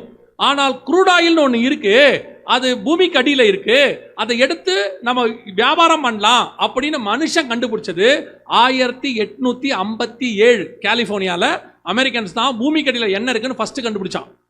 இன்னைக்கு உலகத்தின் பொருளாதாரத்தை காப்பாற்றுற நம்பர் 1 நாடு சவுதி அரேபியா. என்ன அவங்ககிட்ட தான் அதிகமாக இருக்கு பேரல்ஸ், அவங்ககிட்ட தான் உலகமே வாங்குது. சவுதி அரேபியாவில் என்ன இருக்குன்னு கண்டுபிடிச்சது 1936. அதுக்கப்புறம் செகண்ட் வேர்ல்டு வார் வந்ததுனால அதுக்கப்புறம் எண்ணெய் தோன்றதை நிறுத்திட்டாங்க. 1943க்கு பிறகுதான் சவுதி அரேபியாவில் எண்ணெய் எடுத்து உலகத்துக்கு விநியோகம் ஆரம்பிச்சாங்க. யோசிச்சு பாருங்க, இன்னைக்கு எண்ணெய் சேதப்படாமல் இருக்கு, வேர்ல்டு எக்கானமியை காப்பாத்துது. ஆனா இந்த எண்ணெய் பூமிக்கடியில் இருக்குதுங்கிறத 1857 கண்டுபிடிக்கப்பட்டது. ஆனால் 1900 வருஷத்துக்கு முன்பாக கர்த்தர் சொல்றாரு, கோதுமை பாதிக்கப்படும், எண்ணெய் பாதிக்கப்படாமல் இருக்கும். இத்தனை துல்லியமாய் தீர்க்க தரிசனம் உரைக்கிற தேவனும் பரிசுத்த வேதாகமும் உலகத்தில் வேற எங்கேயும் இல்ல, யாருகிட்டையும் இல்ல, நம்ம கிட்ட தான் அந்த தேவனும் வேதாகமும் இருக்கிறது. அல்லேலூயா! எவ்வளவு பெரிய மகத்துவம் பாருங்க. கோதுமை பாதிக்கப்படும், என்ன பாதிக்கப்படும். இந்த ஒரு லைன், இப்படி ஒரு தீர்க்க தரிசனத்தை வேற எந்த தேவனாலையும் சொல்ல முடியுமா? அதுவும் 1900 வருஷத்துக்கு முன்னாடி பத்மு தீவில் இருக்கிற யோவானுக்கு வெளிப்படுத்துகிறார். அதை எழுதி நம்ம கையில நமக்கு புரியும்படி கொடுத்தாரு. இதை உங்களுக்கு வெளிப்படுத்த வேண்டாம், உங்களுக்கு எதுவுமே நீங்க போய் பத்மு தீவுக்கு போக வேண்டாம், அடி வாங்க வேண்டாம், உத வாங்க வேண்டாம். எழுதி பிரிண்ட் பண்ணி பேக் பண்ணி ஒரு புக்கா கையில கொடுத்தாரு. அதை நான் படிக்க கூட மாட்டேன்னு சொன்னா உத விழுமா விழாதா? அவன் ஆளு அங்க பத்ம தீவுக்கு போய் கஷ்டப்பட்டு தனிமை சிறையில் இருந்து அந்த வெளிப்பாடை பெற்றுக்கொண்டு வாங்கி நம்ம கிட்ட கொடுக்க, அவருடைய சீஷன் பாலிகிராஃப்னு ஒருத்தர், அவர் தான் இதை எழுதி எழுதி எழுதி எப்படியாவது ஜனங்களுக்கு போகணும், அந்த ஆளு நெருப்புல போட்டு எரிச்சாங்க. அவ்வளோ கஷ்டப்பட்டு வெளிப்படுத்தின விசேஷத்தை கொண்டாந்து கையில கொடுத்தா ரொம்ப கேஷுவலா இதெல்லாம் புரியாது. வெளிப்படுத்தின விசேஷத்துல என்ன இருக்கு அதெல்லாம் ஏன் படிக்கணும்? ஏசாயாவை படிங்க. மலைகள் விலகினாலும் பர்வதங்கள் நிலை பெயர்ந்தால் என் கிருபை உன்னை விட்டு விலகாமலும் நான் அதை எவ்வளவு சரளமா வருது பாருங்க. அது மட்டும் வேணும், நான் வேணான்னு சொல்லல, அதுவும் வேணும், இதுவும் வேணும். அதை மட்டும்தான் படிப்பேன்னா இப்ப மாட்டிக்கொண்டீங்க பாருங்களேன். எவ்வளவு பெரிய விஷயம் நடந்திருக்குது கண்ணுக்கு முன்னாடி. கர்த்தர் சொன்னபடி நாம் இந்த 6ஆம் அதிகாரம் 6ஆம் வசனத்தின் காலத்தில் நாம் இருக்கிறோம். நம் கண்களுக்கு முன்பாக சிவப்பு குதிரை சுத்தி கொண்டு இருக்கிறது. கொள்ளை நோய் உலகம் முழுக்க சுத்திக்கிட்டு இருக்குது. வடதேசத்துக்கு போன கடுப்பு குதிரை கர்த்தருடைய மனதை சாந்திப்படுத்திச்சுன்னு இருக்கோம். சகரியா 6ல் கர்த்தர் சொன்னபடி பஞ்சம் ஒரு பக்கம் போயிட்டு இருக்குது, மிருகங்கள் வாரிக்கொள்ள போகுது, எல்லா காரியங்களும் நடக்குது. இதெல்லாம் இப்ப நடந்துகிட்டு இருக்கு. 6ஆம் வசனத்தின் வரைக்கும் நம்ம வந்துட்டோம், நம் கண்களுக்கு முன்பாக நடக்குது. அடுத்து என்ன நடக்க போகுது அப்படிங்கிறத மாத்திரம் சொல்லிட்டு நம்ம ஜெபம் பண்ணி முடிக்க போகிறோம். வாசிங்க 6ஆம் அதிகாரம் 8ஆம் வசனம். நான் பார்த்தபோது, வெளிப்படுத்தின விசேஷம், நான் பார்த்தபோது இதோ மங்கின நிறமுள்ள ஒரு குதிரையை கண்டேன். அதன் மேல் ஏறி இருந்தவனுக்கு மரணம் என்று பெயர்.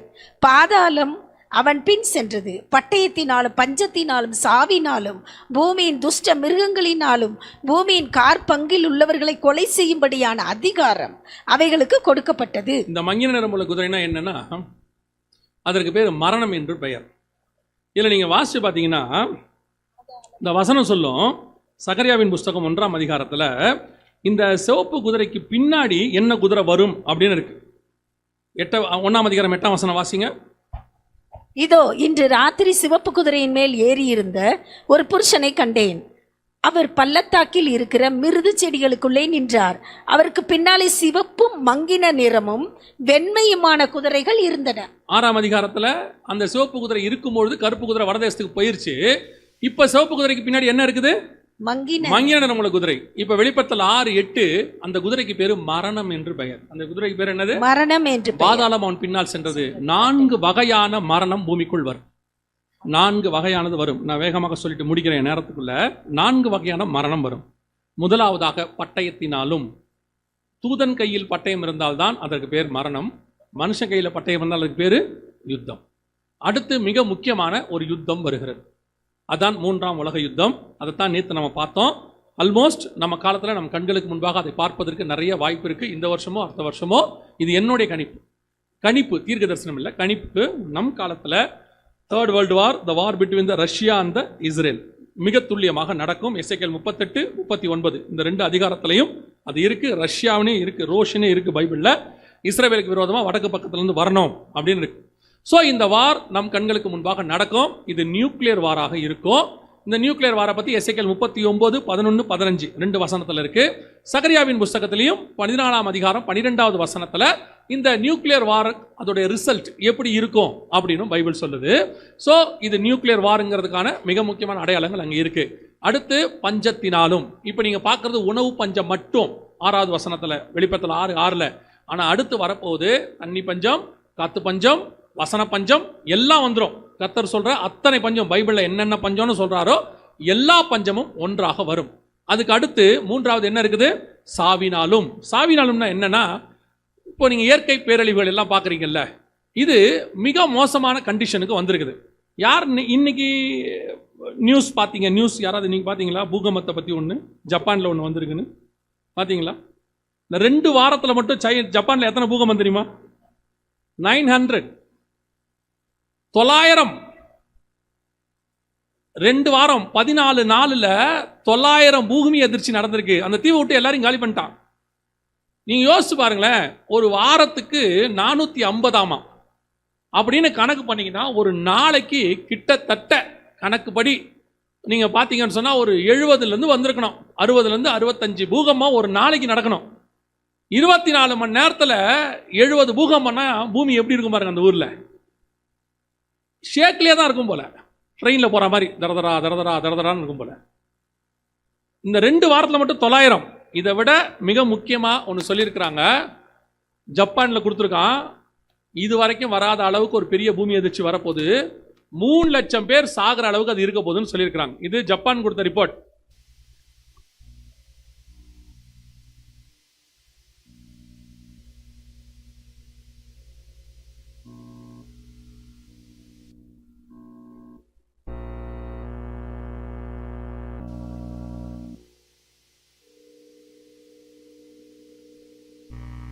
இல்லையாப்பா? சரி, ஓகே. இல்லை, அதில் இல்லை. சரி, இப்போ ஜப்பானில் என்ன சொல்லியிருக்கிறாங்கன்னா, ஒரு 3 லட்சம் பேர் மரிக்கிற அளவுக்கு ஒரு மிக மோசமான பூமி அதிர்ச்சி வரப்போகுது. அதை மாற்றி காட்டுங்க, அந்த அடுத்ததில் இருக்காங்க கவனிங்க. 3 லட்சம் பேர் பாதிக்கிற அளவுக்கு மிக மோசமான பூமி அதிர்ச்சி ஒன்று வரப்போகிறது. அது மட்டுமல்ல, இந்தியாவிலும் அதனுடைய பாதிப்பு பெருமளவில் இருக்கும் அப்படின்னு கொடுத்துருக்குறாங்க. அதை இப்போ எல்லா சேனல்ஸ்லையும் வர தொடங்கியிருக்குது. இது ஒரு வாரம் ஆகுது. அந்த ரிப்போர்ட்டை அப்போ யாரும் எடுக்கலாம், நாங்கள் அப்போவே அந்த ரிப்போர்ட்டை எடுத்து சொல்லிகிட்டு இருந்தோம், இந்த மாதிரி ஒரு 3 லட்சம் பேர் பாதிக்கப்பட போகிறாங்கன்னு சொல்லியிருக்கிறாங்க அப்படின்னு சொல்லி. ஆனால் இப்போது நீங்கள் பார்த்தீங்கன்னு சொன்னால் எல்லா சேனல்களையும் வர தொடங்கியிருக்குது, மிகப்பெரிய பூமி அதிர்ச்சி வருது. அதுக்கு முன்னோட்டமாக 900 பூமி அதிர்ச்சி என்ன செஞ்சுருக்கு, வந்திருக்கு.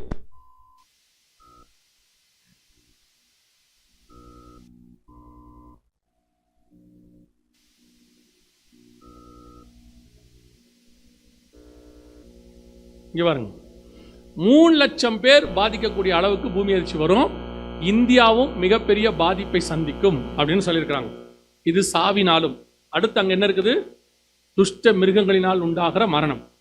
இப்போ நீங்கள் பார்க்குற எல்லா வைரஸ் அத்தனையும் கடந்த 20-30 வருஷமா எல்லாத்துக்கும் பின்னாடியும் பார்த்தீங்கன்னா ஒரு மிருகத்தின் பேர் இருக்கிறத நீங்கள் பார்ப்பீங்க. எல்லாத்துக்கும் பன்றி காய்ச்சல் பார்த்துருக்கீங்க தானே? பன்றி காய்ச்சல். அடுத்து குரங்கு ஃபீவர்னு ஒன்று வந்துச்சு, இப்போ மங்கி ஃபீவர் அப்படின்னு ஒன்று வந்துச்சு. இந்த எபோலாவுக்கு பின்னாடி வவ்வால் அப்படின்னு சொன்னாங்க. எய்ட்ஸுக்கு பின்னாடி சிம்பன்சி குரங்கு அப்படின்னு சொன்னாங்க. நீங்கள் எடுக்கிற இந்த 30 வருஷத்தில் மட்டும் பாருங்கள், கடைசி காலத்தில் அவங்க சொல்கிற எல்லா வியாதிகளுக்கு பின்னாடி ஒரு மிருகத்தின் பேர் இருக்கும். அந்த மிருகம் 95% பைபிளில் சொல்கிற துஷ்ட மிருகமாக தான் இருக்கும். லேவி ராகமத்தில் எதெல்லாம் துஷ்ட மிருகம்னு ஆண்டவர் சொல்கிறாரோ, வவ்வால் துஷ்ட மிருகம் எபோலாவுக்கு இருக்குது, குரங்கு துஷ்ட மிருகம் பைபிள் சொல்கிறதில்ல, துஷ்ட மிருகம் குரங்கு ஃபீவர் வந்துச்சு. அடுத்து மனுஷ குரங்கு. அடுத்து இப்போ இந்த கொரோனா வந்தது கூட ஊகான் மாநிலத்தில் உள்ளதான மார்க்கெட்டில் இருக்கக்கூடிய மிருகங்கள்ல இருந்தால் வந்துச்சு அப்படின்னு சொன்னாங்க. பன்றி காய்ச்சல், பன்றி துஷ்ட மிருகம். பைபிளில் எதெல்லாம் துஷ்ட மிருகம்னு ஆண்டவர் சொல்கிறாரோ அதில் 95% பேரில் இப்போ வரக்கூடிய வைரஸ் எல்லாமே இருக்குது. அது மட்டுமல்ல, சமீபத்தில் ஆஸ்திரேலியாவில் ஜனவரி மாதம் ஆஸ்திரேலியாவில் 315 மிருகத்தின் வைரஸ் மிஸ் ஆயிருச்சு. இங்க பாருங்க.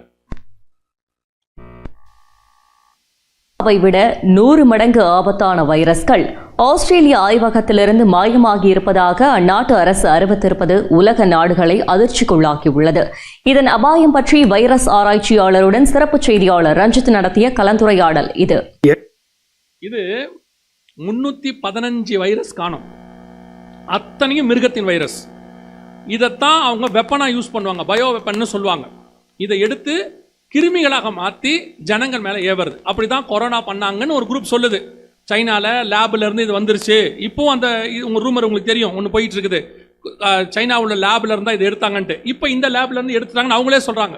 இந்த 315 வைரஸ் இருக்குல்ல, இதன் மூலமாக ஜனங்களை எந்த அளவுக்கு பாதிப்புள்ளாக்கி கொள்ள முடியும்னு கேட்டால் 100க்கு 15 பேர் பாதிக்கப்படுவாங்கன்னு அவர் சொல்கிறார். இந்த வீடியோ ஃபுல்லாக அவர் பேச பார்த்தீங்கன்னா அது ஒரு 7-8 நிமிஷம் ஓடும். பார்த்தீங்கன்னா 100க்கு 15 பேர் பாதிக்கப்படுவாங்க. அப்படின்னா 15% people will suffer. மேபி மரணம் வரலாம், எல்லாம் அவங்க சொல்கிறாங்க. இப்போ WHO என்ன சொல்லுது? இவங்க சொல்கிறாங்க கொரோனாவை விட 100 மடங்கு சக்தி வாய்ந்தது. WHO என்ன சொல்லுது பாருங்க, கொரோனாவை விட மோசமான மற்றொரு பெருந்தொற்றை எதிர்கொள்ள தயாராக இருக்குமாறு உலக சுகாதார நிறுவனத்தின் தலைவர் டெட்ராஸ் அதானம் எச்சரித்துள்ளார். இவர் சொல்றாரு வைரஸ் காணாம போகுது.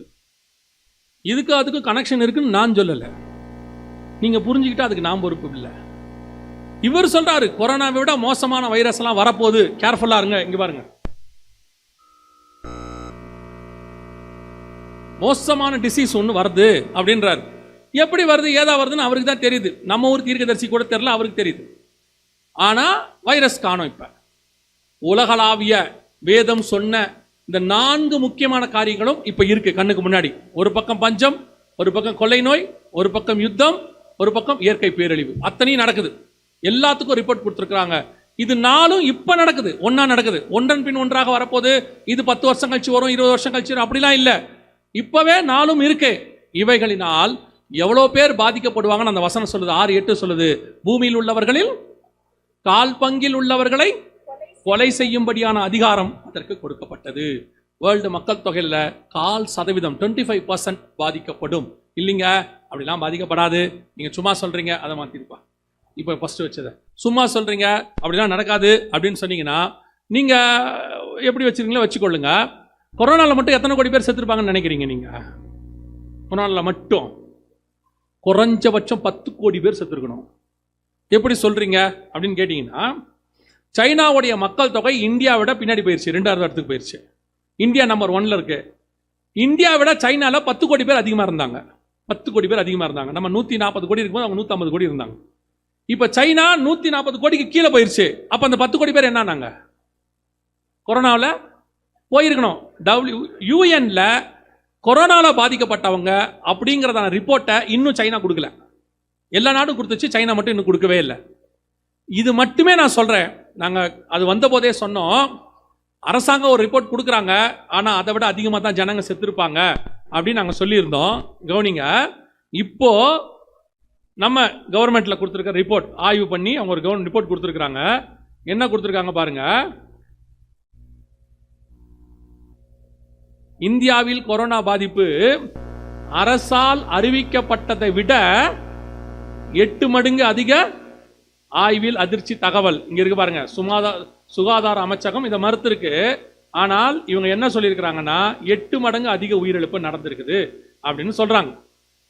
இது எப்ப சொல்றாங்கன்னு கேட்டீங்கன்னா ஜூலை 21 சொல்றாங்க, 2024 சொல்றாங்க. கொரோனா வந்து 2020-21 3 வருஷம் கழிச்சு ஆய்வு சொல்லுது. பைபிள் சொல்லுது 25% மக்கள் பாதிக்கப்பட போறாங்க அப்படின்னு சொல்லுது. இந்த கணக்குக்கு நீங்க பார்த்தீங்கனாலே ஒரு உலகளாவிய, சைனால மட்டும் 10 கோடி, உலகளாவிய எடுத்து கணக்கு பார்த்தீங்கன்னா இதுவே கிட்டத்தட்ட 4-5% மக்கள் உலக மக்கள் தொகையில நம்ம கண்ணுக்கு முன்னாடி நடந்துடுச்சுன்னு சொல்றேன். நமக்கு அது சீரியஸ்னஸ் தெரியல, அவ்வளவுதான். ஏன்னா ஆண்டவர் தெளிவா சொல்லிட்டாரு. மத்திய 24:37-38 நோவின் காலத்தில் ஜனங்க எப்படி இருந்தாங்களாம்?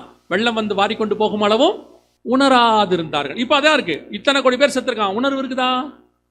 இல்ல. இவ்வளவு பெரிய பூகம்பம் 3 லட்சம் பேர் வருதுன்னு இருக்கு, உணர்வு இருக்குதா? இருக்காது. இவ்வளோ பெரியதான வேர்ல்டு வார் ஒன்று ஸ்டார்ட் ஆக போதுன்னு அவன் சொல்கிறான். நியூக்ளியர் வாருக்கு இன்னும் 90 செகண்ட்ஸ் தான் இருக்குன்னு அனௌன்ஸ் பண்ணியிருக்கான். அந்த வேர்ல்டு கிளாக்னு ஒன்று வச்சிருப்பாங்க, நியூக்ளியர் வார் கிளாக்கு. அதுக்கு முந்தி 30 மினிட்ஸ் இருந்துச்சு, அப்புறம் 10 மினிட்ஸ்னா இப்போ 90 செகண்ட்ஸ் தான் இருக்கான். அவ்வளோ வேகமாக வார் தொடங்குறதுக்கு வாய்ப்பு இருக்குன்னு பிரிட்டன் நேற்று அனௌன்ஸ் பண்ணிட்டான் மக்களுக்கு. போன வாரம் எல்லாருமே ஒரு தேவையான அளவுக்கு 6 மாதத்துக்கு தேவையான சாப்பாடு என்னென்ன முடியுமோ டின்டு ஃபுட் வாங்கி வச்சுக்கோங்கன்னு அனௌன்ஸ் பண்ணியிருக்கிறான். சுவிட்சர்லாண்டு 100% பங்கர்ஸ் ரெடி பண்ணி கொடுத்துறான் மக்களுக்கு. இதெல்லாம் ஏன் சும்மா செய்கிறானா? விளையாட்டுக்கு செய்கிறானா கவர்மெண்ட்டு? இவ்வளோ செலவு பண்ணி செய்வானா? சும்மா செய்வானா கவர்மெண்ட்டு? அத்தனை பேரும் ரெடி ஆகிட்டு இருக்கிறான். ரெடி ஆகாத ஒரே ஆள் யாருன்னா சர்ச்சு. சர்ச்சு என்ன சொல்லும் தெரியுமா? அதெல்லாம் நடக்காது.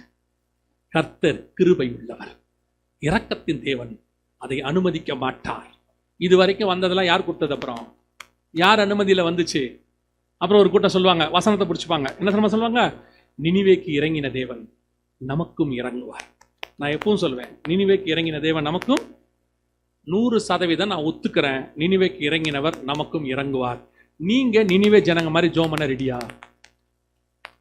இரவும் பகலும் 40 நாள் புசியாமலும் குடியாமலும் வீட்டில் இருக்கிற ராஜால இருந்து ஆடு மாடு நாய்க்குட்டி வரைக்கும் தண்ணி குடிக்கல. உங்களால முடியுமா? உங்களால் சர்ச்சுக்கு பிஸ்கெட் பாக்கெட்டே இல்லாமல் வர முடியாது. சர்ச்சில் வந்தே பபுள்கம் என்ற குரூப். நீங்கள் இங்கே வரும்போதே எல்லாத்தையும் அள்ளிக்கிட்டு வர குரூப்பு. கேட்டால் சொல்லுவீங்க எனக்கு இல்லை, பிள்ளைக்கு. அதுக்கு 2 கொடுத்துட்டு மிச்ச மீதியை வாயில் போட்டு பேசுகிற நான் சும்மா இருக்கேன் 1.5 மணி நேரமாக உட்காந்து கேட்கறதெல்லாம் மென்னுக்கிட்டு. என்ன செய்ய? உங்களால் சர்ச்சுக்கே சாப்பாடெல்லாம் வர முடியாது. இப்போ நாங்கள் எந்த அளவுக்கு ஆளாயிட்டோன்னா, உங்களை உபவாச ஜெபத்துக்கு கூப்பிடும் போது நிறைய இடங்கள்ல உபவாச ஜெபத்துக்கு கூப்பிடும்போது கீழே போடுறாங்க, முடிவிலே உணவு வழங்கப்படும். சாப்பாடு கொடுக்குறோன்னு கூப்பிட்டாதான் உபவாசக்கத்தே வரீங்க. நீங்க நினிவே ஜனங்களா? நீங்க உங்களெல்லாம் பார்த்தா அன்னைக்கு ஆண்டவர் அழிச்சிருவாரு. அவனையாவது 40 நாள் பார்த்தாராமா, நம்மளெல்லாம் பார்த்தா 4 மணி நேரத்தில் க்ளோஸ் பண்ணிடுவார். நீங்க 4 மணி நேரத்துக்குள்ள 2 தடவை ரெஸ்ட் ரூம் போவீங்க, 3 தடவை தண்ணி குடிக்க போவீங்க. அவரு அக்கினி இறக்குங்கிறாரு, நீங்க அக்கினி அணைச்சிக்கிட்டு இருக்கிறீங்க. அதனால நீங்க நினிவே பத்திலாம் பேசாதீங்க. நினிவே பத்தி பேசுறதுக்கு நம்மளால முடியாது. அதுக்கு நம்ம ஒரு காரணம் சொல்லுவான், நான் இருப்பேன் பாஸ்டர், சுகர் பாருங்க கை உதறுது, அதனால நம்மளால முடியாது. சோத்திரம், பிரைஸ் தி லார்ட். அப்ப நினிவேக்கு இறங்கினவர் இறங்கவும் மாட்டார். அதனால நீங்க அந்த பேச்செல்லாம் விட்டுட்டு இதுக்கு நடுவில் நடக்க போற வருகையில எப்படி போலான்றதை மட்டும் பாருங்க. இது நடக்காது, அது ஆகாது, யுத்தம் வராது. இவங்க என்ன பிரச்சனைனா, இவன் போகிறதுக்கு ரெடி இல்லை, அதனால இதெல்லாம் வராதுன்னு சொல்லிட்டு இருக்காங்க. ஏன்னா இவங்களுக்கு இதெல்லாம் நடக்கக்கூடாது. இவங்க எல்லாருமே எசேக்கியா ராஜாவுடைய தம்பிங்க, தங்கச்சிங்க எல்லாம். என்னன்னு கேட்டு பாருங்க, நம்முடைய காலத்தில் வராமல் இருந்தால் சரி. சரி, நினிவே ஜனங்க மாதிரி ஆண்டவர் தள்ளி போடுவாருப்பா 20 வருஷம், அப்ப நடக்கட்டும், பிரைஸ் தி லார்ட். அப்ப 20 வருஷம் கழிச்சு உன் பையன் இருப்பானே, அது எக்கேடு கேட்டா நமக்கு என்ன? என் பேரா இருப்பானே, அவன் காலத்தில் நடந்தா நமக்கு என்ன? ஏன் காலத்தில் வராமல் இருந்தால் சரி. நீங்க எல்லாம் நினிவே, நீங்க எசேக்கியா ராஜாவுக்கு சொந்தக்காரங்க நீங்கெல்லாம். அதனால தயவு செஞ்சு அதெல்லாம் விட்டுட்டு எப்படி வருகையில போலாங்கிறத மட்டும் பாருங்க. இயேசு கிறிஸ்து வெகு சீக்கிரத்தில் வரப்போகிறார். அல்லேலூயா. இனி காலம் கண்டிப்பாக செல்லாது. நீங்கள் ஆயத்தப்பட்டாலும் சரி, ஆயத்தப்படாவிட்டாலும் சரி, வருகை வரப்போவது அதிக நிச்சயம். எப்போ வரும் தெரியாது, ஆனா வரும். நமக்கு கொஞ்சம் கையளவு மேக தெரிய ஆரம்பிச்சிருச்சு, நல்லாவே தெரியுது. நம்ம காலத்துல வர்றதுக்கு நிறைய வாய்ப்பு இருக்கிறது. இனி காலம் கண்டிப்பாக செல்லாது. இவ்வளவும் நடக்குது, வருகை வரப்போதும் தெரியுது. வருகையில போறதுக்கு என்ன செய்யணும்? முதலாவதாக இயேசு கிறிஸ்துவின் ரத்தத்தினாலே பாவ மன்னிப்பு நிச்சயத்தை வச்சிருக்கணும். இயேசு என் பாவத்தை மன்னிச்சாருங்கிற நிச்சயம் இருக்கணும். அப்படி எது நிச்சயம் எப்படிங்க இருக்கும்? அவர் நிச்சயம் வந்துச்சுன்னா உங்களுக்குள்ள ஒரு சந்தோஷம் வரும். அதற்கு பேர் என்ன தெரியுமா? ரட்சண்ய சந்தோஷம். சங்கீதம் 51 சொல்லுது, ரட்சண்ய சந்தோஷம் ஒன்று வரும். அது பாவம் மன்னிக்கப்பட்டா மட்டும்தான் வரும், வேற எதனாலையும் வராது. அந்த சந்தோஷம் உங்களுக்குள்ள இருக்குதா? இன்னும் இருக்குதா? இருந்தா நீங்க இன்னும் ரட்சிப்புல பூரணப்பட்டுக்கிட்டே இருக்கிறீங்கன்னு அர்த்தம். ஒரு வேளை பின்மாற்றம் அடைஞ்சு போயிருந்துச்சுன்னா புதுப்பித்துக் கொள்ளுங்க. ஆண்டவர்கிட்ட கேளுங்க, ஆண்டவரே உம்முடைய ரத்தத்தால் என்னை கழுவும். இன்னும் வருக வரல, கடைசி நிமிஷத்தில் கல்லனை காப்பாத்தினவர் உங்களையும் காப்பாற்ற வல்லமை உள்ளவராக இருக்கிறார். அல்லேலூயா. 2வது, பிதா குமாரன் பரிசுத்தாவின் நாமத்தினாலே தண்ணீர்ல மூழ்கி ஞானஸ்நானம் எடுத்திருக்கணும். வேற எந்த ஞானஸ்நானமும் பைபிள் சொல்லல, வேற எதையும் சொல்லல. குழந்தையில எடுத்தாங்க, தெளிப்பு கொடுத்தாங்க, கொடிக்கு கீழே கொடுத்தாங்க, எப்ப கொடுத்தாங்கன்னு எனக்கு தெரியாது. எந்த ஞானஸ்நானம் இல்லை. பைபிள் தெளிவா சொல்லுது, விசுவாசம் உள்ளவனாகி ஞானஸ்நானம் பெறுகிறவனே ரட்சிக்கப்படுவான். விசுவாசனா என்ன? நம்பப்படுவதன் மேல் உறுதியும் காணப்படாதன் மேல் நிச்சயமா இருக்கிறது. நீங்க வாயில் அறிக்கை பண்ணி இயேசுவே தேவன் என்று சொல்லி இதயத்துல விசுவாசிச்சாதான் ரட்சிப்பு. அதுக்கு பிறகுதான் ஞானஸ்நானம் எடுக்கணும். வேற எந்த ஞானஸ்நானமும் பைபிள் சொல்லல. நான் குழந்தையில எடுத்தன்றவங்கலாம் ஞானஸ்நானத்துக்குள்ளேயே வரமாட்டிய, ஞானஸ்நானம் இல்லாம வருகையில போகவும் முடியாது. ஒருவன் ஜலத்தினாலும் ஆவியினாலும் பிறவாவிடில் பரலோக ராஜ்யத்தில் பிரவேசிக்க முடியாது. சோ ஞானஸ்நானம் எடுக்காதவர்கள் ஞானஸ்நானத்துக்கு என்ன செய்யுங்க? ஒப்பு கொடுங்க. இனி காலம் கண்டிப்பா செல்லாது. மூணாவது, எபேசியர் 4:30 சொல்லுது, மீட்கப்படும் நாளுக்கென்று முத்திரையான பரிசுத்த ஆவியை துக்கப்படுத்தாதிருங்க. மீட்கப்படும் நாளுக்கென்று என்னது? அவரு முத்திரை, அதான் சீல். அவர் இருந்தாதான் டோக்கன். அவர் இருந்தாதான் வருகையில் என்ன செய்ய முடியும்? போக முடியும். சிலர் சொல்லுவாங்க பரிசுத்த ஆவி இல்ல, அந்நிய பாஷை கிடையாது, எங்களுக்கு அதெல்லாம் தெரியும். பரிசுத்த ஆவியை பெற்ற நாங்கள் சொல்லுகிறோம் ஆவியானவர் இருக்கிறார். பரிசுத்த ஆவியை பெற்ற நாங்கள் சொல்லுகிறோம் அந்நிய பாஷை உண்டு. பரிசுத்த ஆவியை பெற்ற நாங்கள் சொல்லுகிறோம் அவர் தான் சபையின் மூத்த போதகராக இருக்கிறார். அவர் தான் கொண்டு போய் பரலோகத்தில் சேர்க்க போகிறார். அல்லேலூயா. இல்லைங்கிறவங்க சொல்லிட்டு போட்டோம், இருக்குன்னு நாங்க சொல்றோம். ஏன்னா நாங்க அனுபவிச்சிருக்கிறோம், அனுபவிச்சுக்கிட்டே இருக்கிறோம். நாலாவது, வேறுபாடு உள்ள வாழ்க்கை. அப்போஸ்தலர் நடவடிக்கைகள் 2:40 சொல்லுது, மாறுபாடான சந்ததியை விட்டு விலகி உங்களை ரட்சித்துக் கொள்ளுங்கள். உலகத்துக்கு உங்களுக்கு என்ன இருக்கணும்? வேறுபாடு, டிஃபரன்சியேஷன். உலகத்துக்கு ஒத்த வேஷம் தரிக்க கூடாதுன்னு ரோமர் 12 சொல்லுது. இன்னைக்கு இன்னைக்கு சபை உலகத்துக்கு ஒத்த வேஷம் தரிக்க ஆரம்பிச்சிருச்சு. சினிமாக்கார மாதிரி, அரசியல்வாதி மாதிரி, எல்லா மாதிரியும் இருக்கு. ஊழியக்காரன் ஆரம்பிச்சு விசுவாசி வரைக்கும் அந்த சாயல் வருது. வேதம் தெளிவா சொல்லுது, ரோமர் 8:29, குமாரனின் சாயலுக்கு ஒப்பா இருக்கும்படி கர்த்தர் உங்களை எண்ணி அழைச்சிருக்கிறார். ஆதாம் தேவ சாயலாய் படைக்கப்பட்டான், சேத்து ஆதாம் சாயலாய் படைக்கப்பட்டான். அப்படி மனுஷ சாயலானதுனால திருப்பி இயேசு வந்து நம்மை தேவ சாயலாய் மாற்றி இருக்கிறார். அல்லேலூயா. நீங்க இந்த உலகத்தின் சாயல் முதல்ல தரிச்சு அதை விடுங்க, சபைக்குள்ள கொண்டு வராதீங்க. சிலர் சொல்றாங்க அந்த சர்ச்சில் செய்யறாங்க, அந்த பாஸ்டர் அனுமதி கொடுக்கிறாரு. நாங்கள் கொடுக்கிறது இல்லை. நான் பாஸ்டர் கேட்காமையே சொல்றேன், நாங்கள் கொடுக்கிறது இல்லை. இது வசனம் எப்படியோ சத்தியம் எப்படியோ அப்படித்தான் சபை நடக்கும். மனுஷனுக்காக சபை மாறாது. கர்த்தருக்கு ஏற்ற மாதிரி தான் சபை மாறணும்.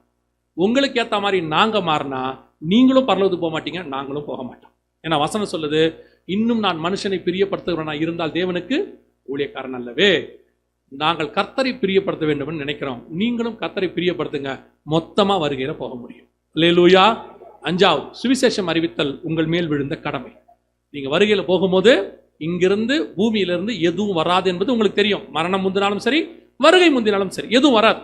ஆனா ஒன்னே ஒண்ணு நீங்க கொண்டு போகலாம், நீங்க சம்பாதித்த ஆத்மாவை கொண்டு போக முடியும். அது உங்களோடு கூட பரலோகத்துக்கு என்ன செய்யும்? வரும்.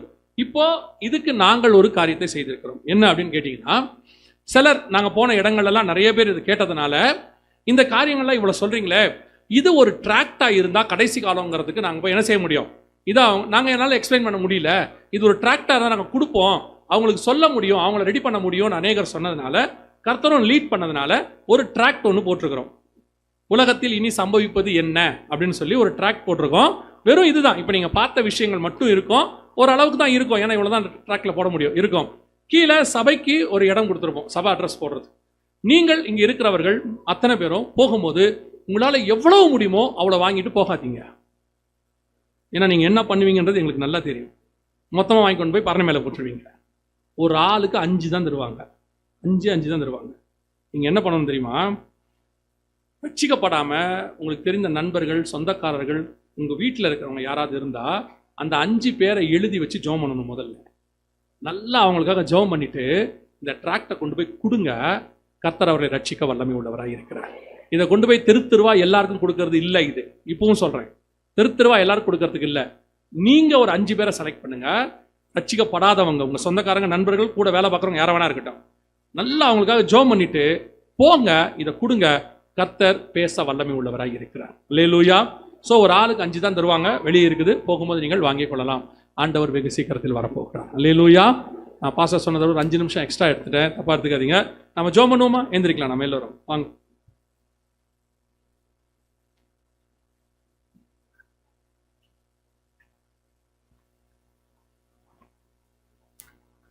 எல்லாம் கண்களை மூடுவோம்.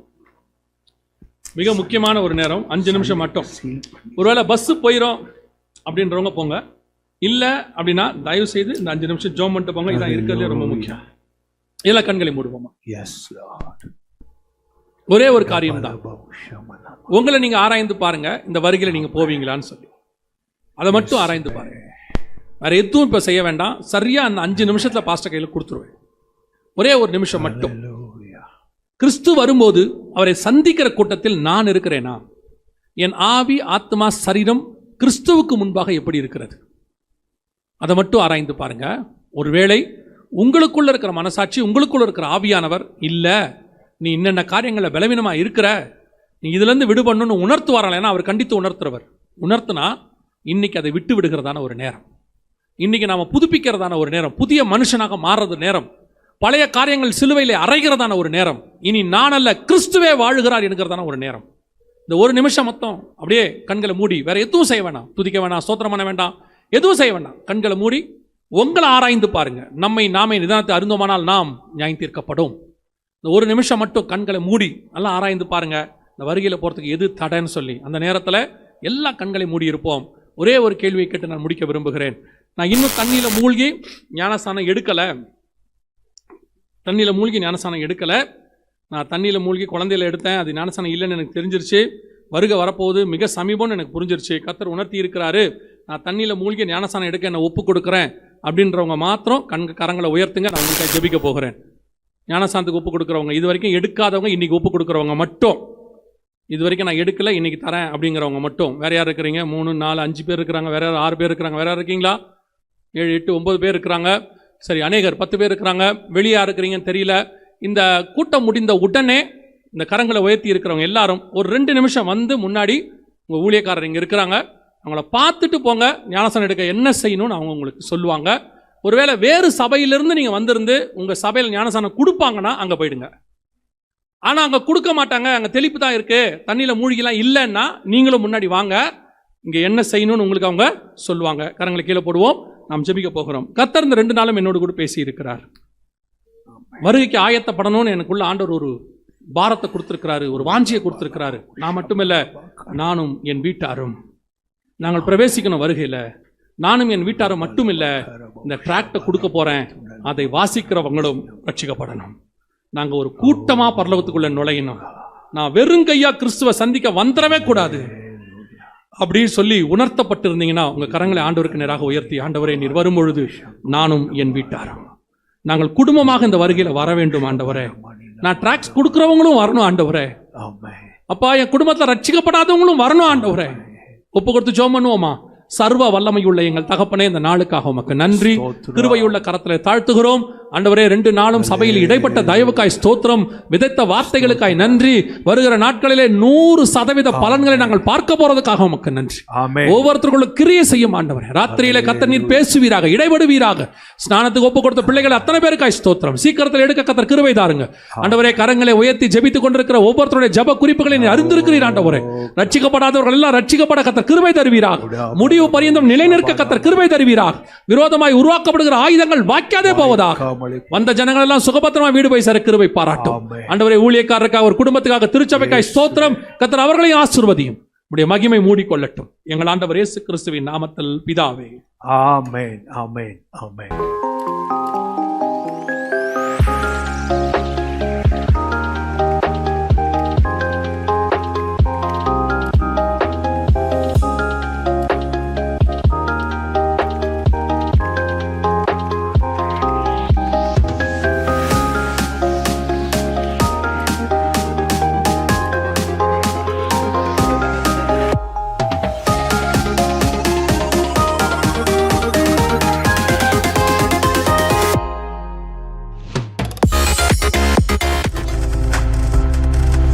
நீங்கள் பார்த்துக் கொண்டிருப்பது உங்கள் ஜாய் டிவி. உங்கள் துக்கம் சந்தோஷமாய் மாறும்.